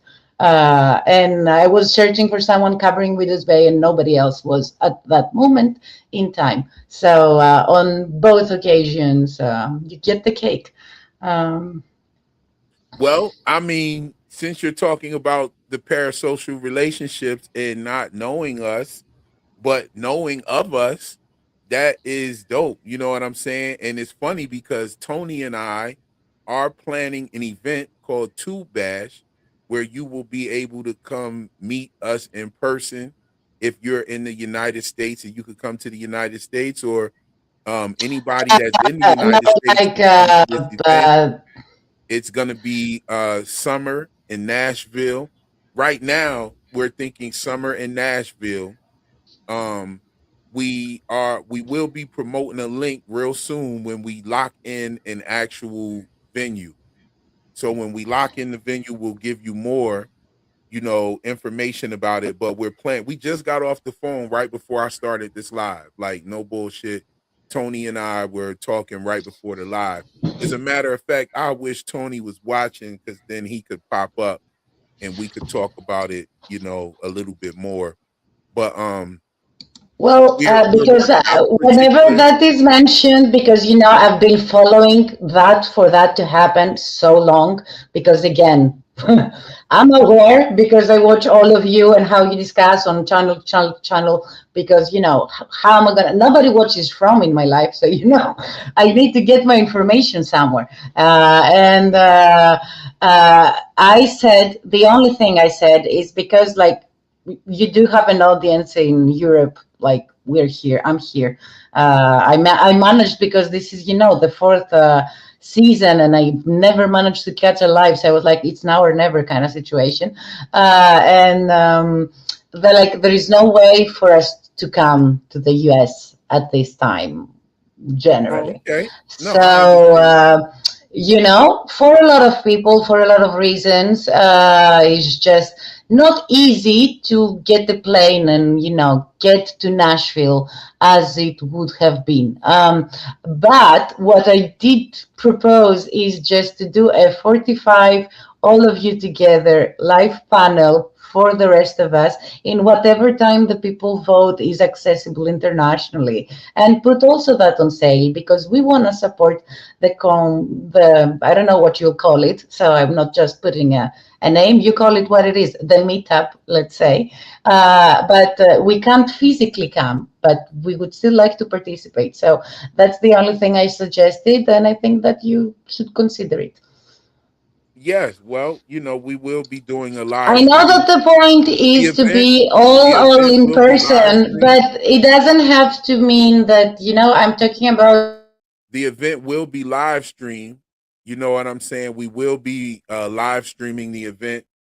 It will we're going to do like the live stream of the panel, but we're also going to have some cameras walking around, checking everything out. Me and Tony will be mic'd up. We'll also have Phil. Phil, the issues guy, will be there. He'll be mic'd up as well. We'll be talking to the people and engaging in the chat. And then there will be a party. We'll have like a big party, and everybody will leave on Sunday. We'll have a breakfast on Sunday in the event, and the event will be over. So we're gonna do like a Friday to Sunday kind of thing. It's gonna be fun. It's gonna be fun. It's gonna be dope. Uh, just to hang out, meet each other, and stuff like that, so that you can. It was Tony's idea to do a FromCon. We weren't able to do a FromCon, because of proprietary reasons. But then we decided to do this. You know what I'm saying? Yes, yes, to everybody, you're very welcome for the memberships. You know what I mean? Yeah, he's been saying that since season 2 of From. Yeah, he has. And after he said that he wasn't able to do a FromCon, he was gonna drop the idea. I said, nah, bro, just do it with the YouTubers. They don't have to just cover From. They could cover any type of things. They could cover sports and things like that. Let's just do it about the YouTubers. And he was game with that. And so here we are, finally getting it in motion. We actually have a link that you'll be able to go and get your founder pass. You know, we'll have a founder pass that's $100. It'll be all inclusive, but the founder passes are only going to be up there for a few months, and then we're going to take those down, and then you have to buy like a regular ticket. You know what I'm saying? But the founders passes are going to be live soon. We're waiting on the event to be approved and everything. We're going through a legit ticket organization. And so if we don't get over 100 people early passes, then we'll scale the event down to something a lot more intimate. You know what I mean? But it'll still be a meeting and a gathering. We'll have vendors. We'll have a DJ. We'll have music performances. I'm going to be performing. Tony said he's going to perform. Hopefully we can get Phil the Issues Guys band out there. Hopefully we can get Scott McCormick, who plays Victor. He's in a band. Hopefully we can get their band to swing through. Hopefully we can just get some dope collaborators that are willing to come in. I know it's going to cost some money, and that's what we'll be spending the early funds on is, you know, basically judging to see what type of event we're going to have. If it's just 100 people, that's fine with me. I'm fine with that. You know what I mean? If we get more, that's cool. But I'm just shooting for a small, intimate gathering for real. You know what I mean? That way we can meet each other and have conversation and talk.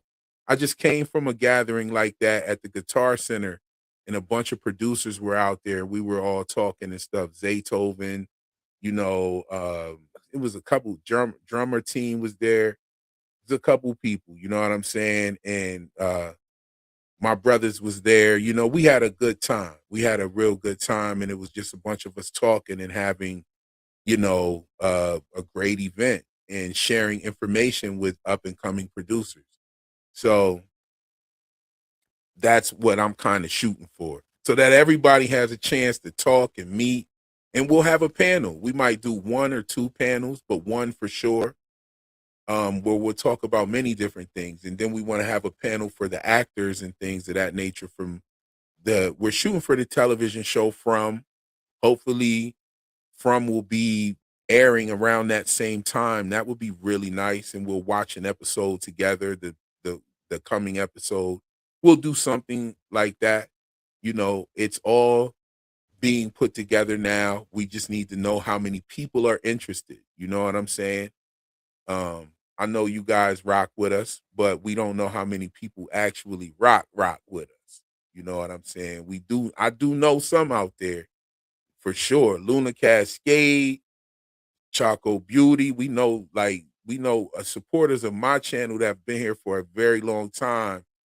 I know who you are, and I love you for sure. You know what I'm saying? Luna Cascade says, "Real, have you read The Children of Blood and Bone?" No, I haven't. Book is 100% fire, but I hope the movie will be. Viola Davis, Damson Idris, Sylvia Erivo, Cynthia Erivo. Okay, yeah. Many more. Okay, yo, that will be fire. That will definitely. That sounds interesting, especially if it's about the Orishas. That's gonna be right up my alley. That's gonna be right up my alley. Oh, I've met Zaytoven several times. I even work with artists that work with him. I have credits on some, you know, artists' music that Zaytoven has done their beats as well. You know what I'm saying? Like, I live out here in Atlanta, so the music scene is thick out here. You know what I mean? So, you know, I even got like on another channel, one of my brothers, we have a channel where I got like a viral video with Zaytoven on there. So, you know, but yeah, Zaytoven is that brother though. Yes, Viola Davis cooking up.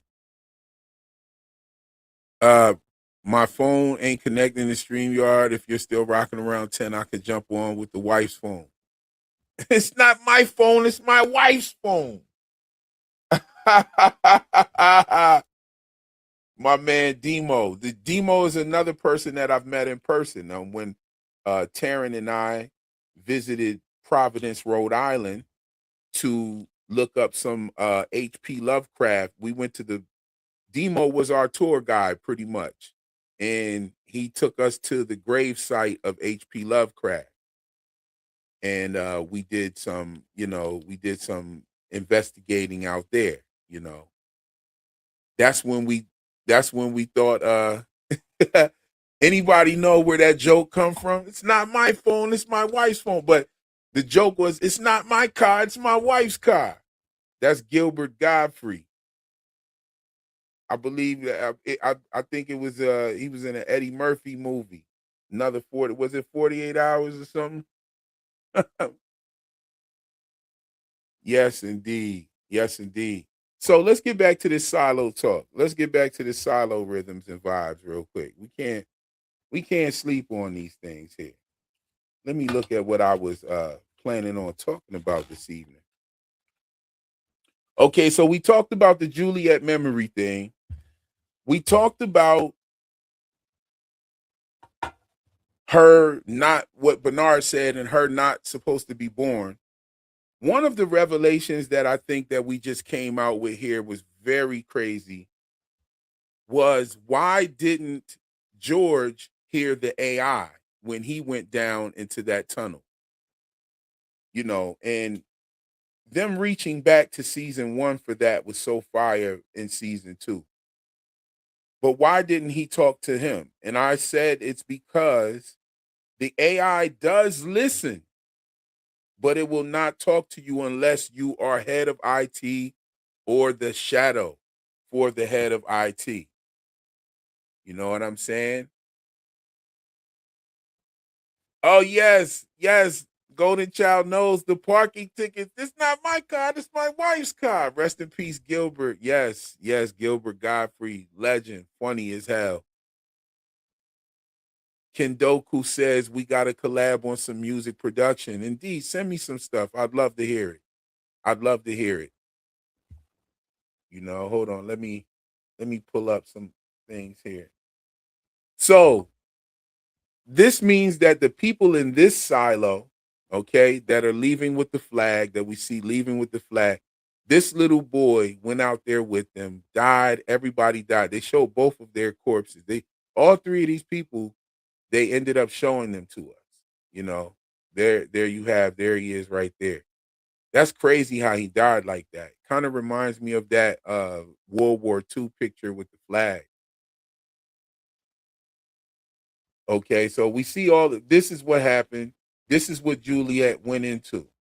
So now keep this in mind here.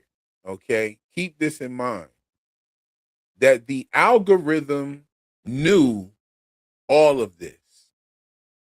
The algorithm knew all of this. All of this was known by the algorithm. The algorithm knew that she went over there. The algorithm knew what was going on while she was inside. And this is why Juliet's memories have been targeted. This is why she's been targeted for the memory wipe, because her and Solo discussed her going into Silo 18 and capping off the safeguard pipe. And this is the thing that she is trying to remember what she has to do. Now, here's the question. What would make her remember such a thing? Now, we know how the memories work. How the memories work. The memories work by certain objects will jog a memory of that specific memory. It's not like you get a certain object and you look at the and you get all your fucking memories back just because you remembered something, right? Because if that was the case, when she saw the helmet from Silo 17, I should pull that up. Let me remove this and share episode 2's folder. Okay, here it is. When It's not like when she got that helmet. Like even these notes that she had, they're making her have memories, but these memories are here 1 second and then they're gone the next second. These are the memories that she was having. These memories prompted her to go seek out Martha Walker. Okay. So it's not like she's going to get the memory and just remember, like, oh shit, in the other silo, I have to go. I remembered about this safe pipe. So the only thing that I can think of that's actually going to trigger that memory is her actually finding out about the safeguard mechanism, which is something that they're not allowed to talk about. So there's got to be some sort of an event that triggers the memory of her and Solo looking for the safeguard. There's got to be some sort of memory triggering event that makes her remember Jimmy and them are still over there with a baby. You know what I'm saying? Don't they? I thought those people had 2 kids. I think they had 2 kids, and the one girl was with them. Eater, they were calling her Eater. I'm not sure. I don't remember. The woman had 2 kids, and she doesn't even know how old she is. Right? So something has got to trigger her memory on that. What could that be? What could that possibly be? Did Juliet leave with anything from Silo 17 that they might have confiscated from her when she got there? I don't know. Right. Luna's right on point. She said object triggers memory flashes. It doesn't just turn around and just give them all their fucking memories back. Like, that's not how it works. You know what I mean? Now I understand why there's algorithm doesn't talk to Solo, because he's not IT. Exactly. He wasn't initiated. And it showed us that last season when it talked to Lucas Kyle. Lucas Kyle, it spoke to him because he was initiated. I believe that the algorithm told Bernard to go get Lucas Kyle because it heard the conversation that Lucas Kyle was having with Judge Meadows. I think that the algorithm can listen to every single thing in the silo. If you got to think about it, if this silo was designed with a safeguard system in it to kill everybody in the silo, then you better bet your ass that it has surveillance in every angle, every possible angle. You know what I mean? I'm surprised that it even let Lucas Kyle tell Bernard about the safeguard pipe in the first fucking place. Said, look, you know, I'm surprised that it even let. I'm really not surprised though, because he's head of IT. He's got decisions to make, and he just said, "Fuck it, I'm going out. I can't handle this. I can't handle this."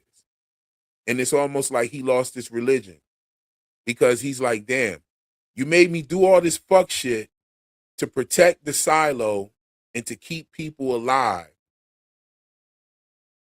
but you were gonna fucking kill everybody in anyway." I take it that Bernard didn't know about the safeguard. Am I wrong about that? Am I right or am I wrong? She didn't have anything, just the suit. That's what I thought. So what's going to trigger those memories? What could possibly trigger those memories? It either has to be some sort of object or something happening or something said, a phrase that needs to be said to her. You know what I mean?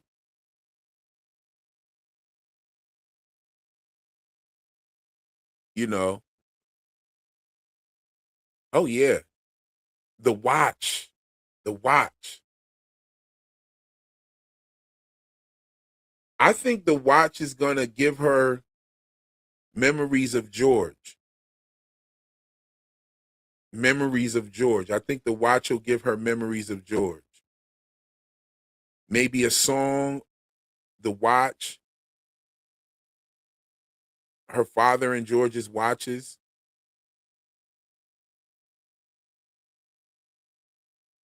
That might be the first thing Bernard found out before his end. Yeah. Yeah, he died giving the watch. I know, and also let's go in here real quick. Let me show you real quick. Let me take a look at this here. Hold on. Where are we? Let me go back. Hold on. Let's pull it up. Let's go back here. Where are you? I know I took a picture of this.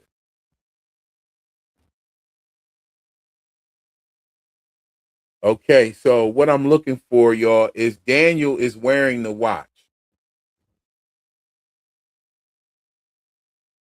So the watch is Daniel's, y'all. The watch that her father gives her is Daniel's. I'm looking for it here. Hold on. Damn. I know I have a picture of it, but it might not be in this folder. But when he's sitting down talking to the doctor, you can clearly see it's the same watch. Hold on, let's look at some of these.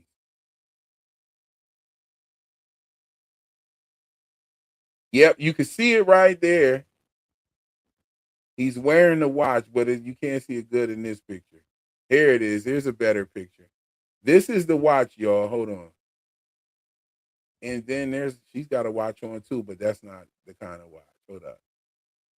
There's got to be a shot in here with his watch. But I know when he's sitting with the doctor at the bench right here, there's definitely a shot of the watch. There it is. There's a shot of it. You can see the watch right there vaguely. But that's the watch right there. She's okay. There's a better shot there. Hold on. Yeah, the watch definitely pops out, okay, when they're talking. I just neglected to get a shot of it right there.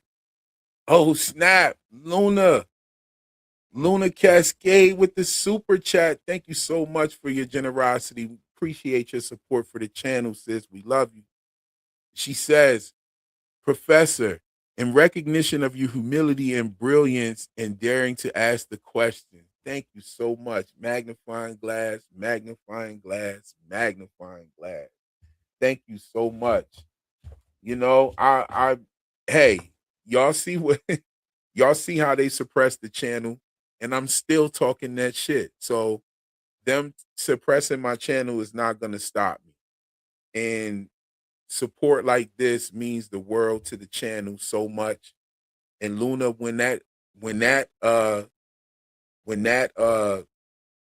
uh link becomes active and live for our event, I'm gonna drop a donation in your name on there to just show people good faith that I'm gonna be putting towards this event as well.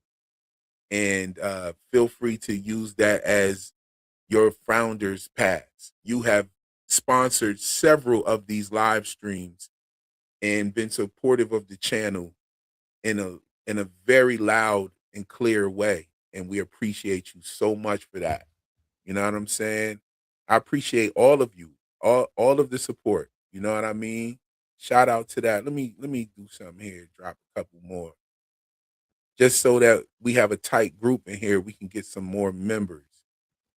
You know what I mean? Thank you so much, fam. Yes, indeed. So that's his watch. The watch in the Pez. The watch in the Pez. The watch comes from Daniel. The Pez comes from Daniel. The drill comes from Daniel. I'm telling you, the voice, the AI voice, one of those it's the AI voice is a compilation of multiple voices. I think 3, it could be 4, but I think 3. And you can hear there's a female voice in there in the mix as well. But Daniel's voice, for some reason, stands out to me in the combination of voices used to make the AI's voice. I don't even like calling it the AI. I'm going to just be real with you. I like calling it the vault voice. You know what I'm saying? That's what I call it in my videos. the vault voice, because there's just so much with AI and all that shit going on and everything. You know what I mean? Oh, yep, yep. Real. I see that you gave us. Yo, they did. They gave back the Snake Eyes breakdown. If you didn't see my Snake Eyes movie breakdown, I know that Snake Eyes is a movie that's 28 years old. However, it has Nicolas Cage and some very relevant information about the Charlie Kirk shooting, and it is totally intertwined in many more ways than I even have in that video. Like I've even come across several more connections to that movie in the Charlie Kirk situation. And my video talks about a lot of the stuff that a bunch of people weren't even talking about until my video came out. So shout out that YouTube did release the hold that they had on that video.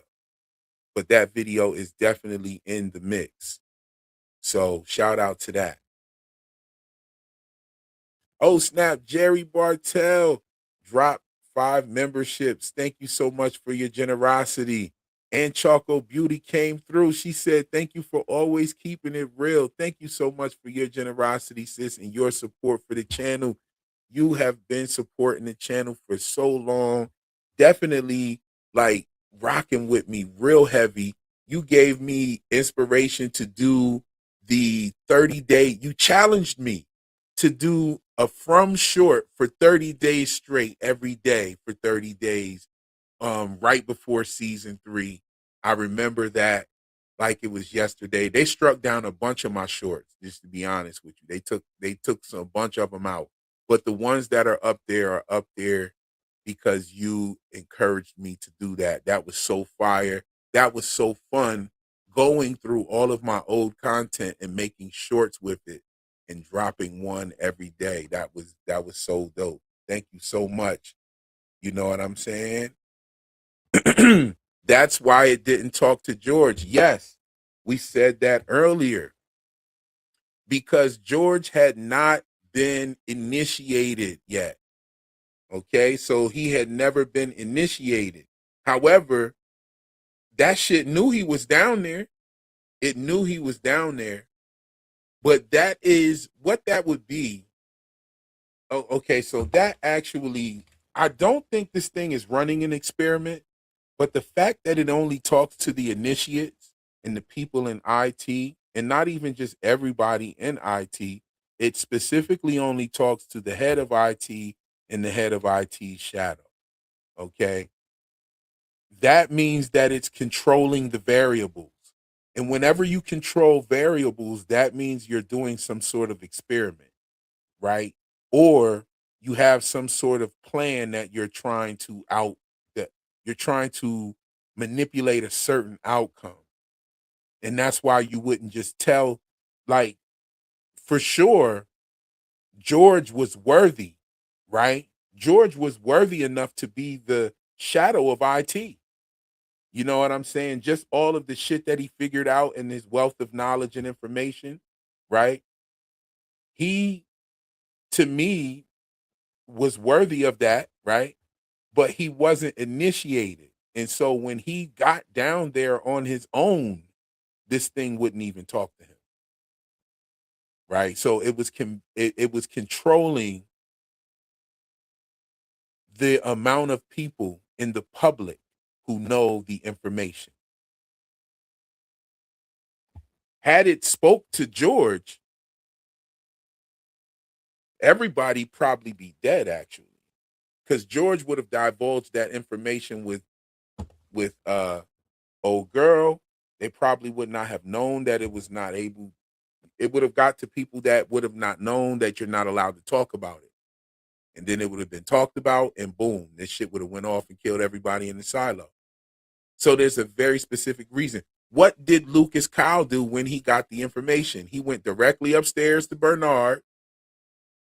Shit was going to hell. The rebellion was in full swing. Doors was getting kicked in. People died. Right? Shit was getting blown up. The steps got blown. All shit was. First thing he went up there and did was talk to fucking Bernard. And he whispered in his ear and said, yo, you could take this apprenticeship and shove it up your ass. He's like, I don't even want to be. He gave him the blue badge back. I don't even want to be your shadow. Fuck this. Hey, this is too much. Fuck this. He was like, fuck the stars and everything. And then he went somewhere. Where the fuck could he have gone? Because they blew the steps up. So I'm going to ask you this. How many people think he got out?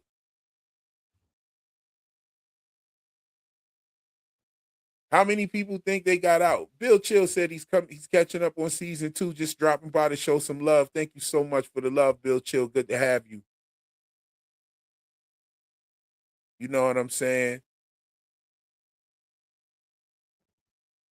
The watching when Hank tell her all of that her life, she has been perfect. Okay.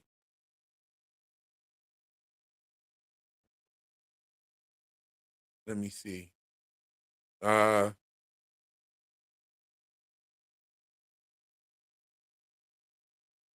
If vitamins are put in the water, will this cause memory loss for everyone, or do you think the water is for Juliet only? Shit, they putting it for everybody. This is not just for Juliet. If they all them barrels of vitamin D plus are for the entire silo. That's what Salvador Quinn did. Salvador Quinn, okay, so there's several rebellions that happened in Silo 18. And to prevent another rebellion, well, this is what was told to us. To prevent another rebellion, Salvador Quinn drugged the whole population with the vitamin D and the water supply so that the populace could forget the information that caused the rebellions. The rebellions come from people remembering what the fuck was going on and everything. Whatever they remembered, I don't know.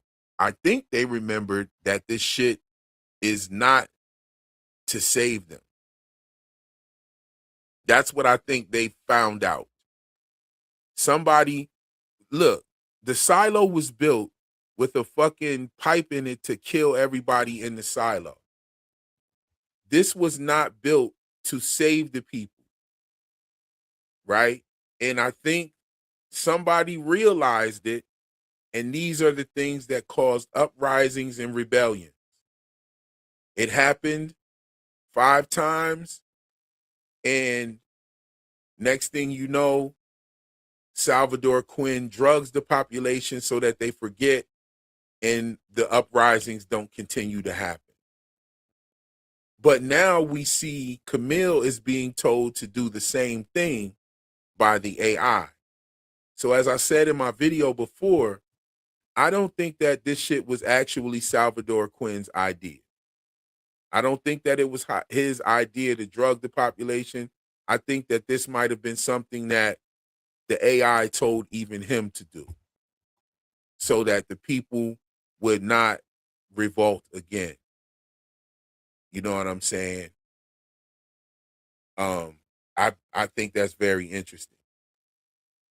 Hey, the brother Ray is in the building. What's going on, Ray? Good to see you. Yes, indeed. We here talking silo. Oh yeah. Okay, let me go through the chat real quick.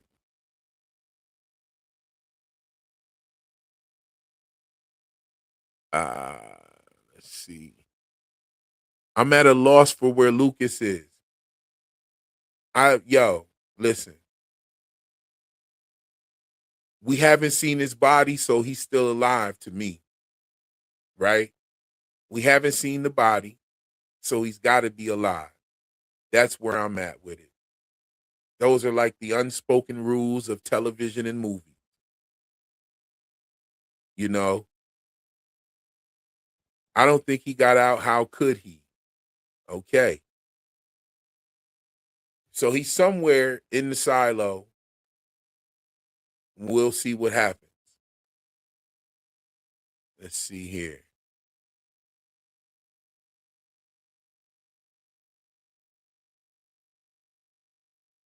Oh, Choco Beauty bounced out. Thank you so much for being here. Yes, indeed. Yes, indeed. This is a dope stream. We've been rocking for 2 hours. Don't want to make it too long because I don't want it to be long for the rewatch crew. You know what I'm saying? So Camille doesn't know about the hole where the drill is. That's where Lucas saw. That's that's where saw Lucas, right? Yeah. I don't think she knows about that. I don't think she knows about that. What's even the purpose of having the silos? All those years has any new outcome ever been reached? The purpose of the silo, I believe, is to contain human beings for a rogue AI. I think that the AI and some sort of nano crisis happens and takes over humanity. That's what I think happened. I think even the shit that kills the people outside, when they go outside, I think that's the nano shit eating them alive, eating, like, going in their body and starting to eat their organs and shit. That's what I think. That's what I think happens. Because look at the way they die. They just start walking out there, everything's cool, and then next thing you know, when they get to the edge, they start feeling fucked up. So something's entering in their body. And now that we saw that cloud that ate away the planes and started cracking the monitors and shit and just took the planes down, I think that shit might be in the air. That's why they showed it in a cloud. So that's just my theory. That's my theory, you know.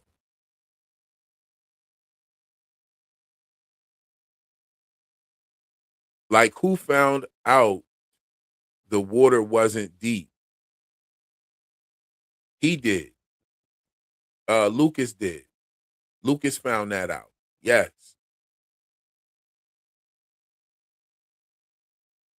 You know, let's see here.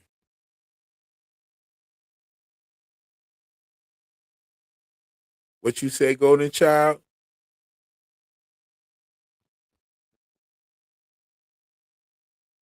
Except from an Eloise. Except and from Eloise. You lost me. Salvador Quinn is a dope name. Yes. Yes. Yes, that's a dope ass name for a character. We haven't even seen Salvador Quinn yet, but I feel like we have seen him through Camille. You know what I'm saying? Because she has the same dilemma. And he pushed the button, and it looks like she's ready to push the fucking button, but she's reluctant because she probably knows that it's gonna fuck everybody up, you know, including herself. And I've been sitting on this. Like, why would you want to erase everybody in the silos memories? Like, wouldn't people forget their jobs and stuff like that? Wouldn't that ultimately kill them anyway? Like, we talked about what is a person and what makes a person the you are. We talked about that at the beginning of the stream. And for sure, I think that you'd be killing the person inside. So what fucking difference does it make? But you know, and she's got a son, she's got a child. You know, is it cool to make a child forget everything to save their life without their consent? Like, we make decisions for our children, right? But what if you had to make the decision to erase your child's memory, you know, without their consent to save their life, to save their life so that they don't get like this ill, fucked up poison that's just going to be like a horrible death, you know? She Loves Fan said, I think it's the nanotechnology too, real. 300 years and not a single thing can grow. That's against nature. Yes, indeed. Yes, indeed. It is. Unless whatever happened just kill every goddamn thing. All the bugs, all the worms, birds, unless everything was just hit. And how you hit the whole world with something? You mean to tell me nobody else thrived? You know what I'm saying? Um, what type of thing could decimate everything? You know, so I'm thinking it was the nanotechnology type shit. Because nanotechnology can eat and reproduce. They've already created nanotechnologies that can reproduce and replicate. So, I mean, and they've been talking about that back in that G.I. Joe movie with Marlon Wayans was in that G.I. Joe movie where they hit the Eiffel Tower with some of that shit and it just started eating the Eiffel Tower away. Like, nuclear. I don't even know. Like, how do they have a worldwide, you know, how would he have a worldwide nuclear event? Oh yeah, we definitely gonna get there in this season, I'm sure of it, Ray. We definitely gonna get there. You know what I'm saying? Because when you're talking about silo, you have to be talking about some aspect of repopulation, you know? And that also explains why the relationships and the marriages have to be sanctioned because someone or something is trying to preserve all of the different phenotypes for some reason there. You know what I mean? So I don't think that was just something that a show that paid so much to attention just glossed over. I don't think that's what we're seeing here. I think that the show actually has kept that in mind and shown that all the phenotypes are different all you know, they reflect 300 years ago. Somebody was saying 300 years isn't enough to change all the phenotypes for 10,000 people. Yes, it is. It's yeah, it's about exactly what time you would need. You know what I mean? But then even the 10,000, I mean 10,000 people in 300 years, of course, all the phenotypes would be everybody would look the same in the silo 300 years later, man. Like, you know how many babies that is? You know how many babies like all the 10,000 people is dead. So you got to think about it. You would have at least run through 30,000 people because everybody's not living for 100 years in there. Of course, they're not going to allow you to live for that long because you then classify as a relic yourself. You know too much. You know too much from the before, like not like the before times, but you know too much within the actual silo.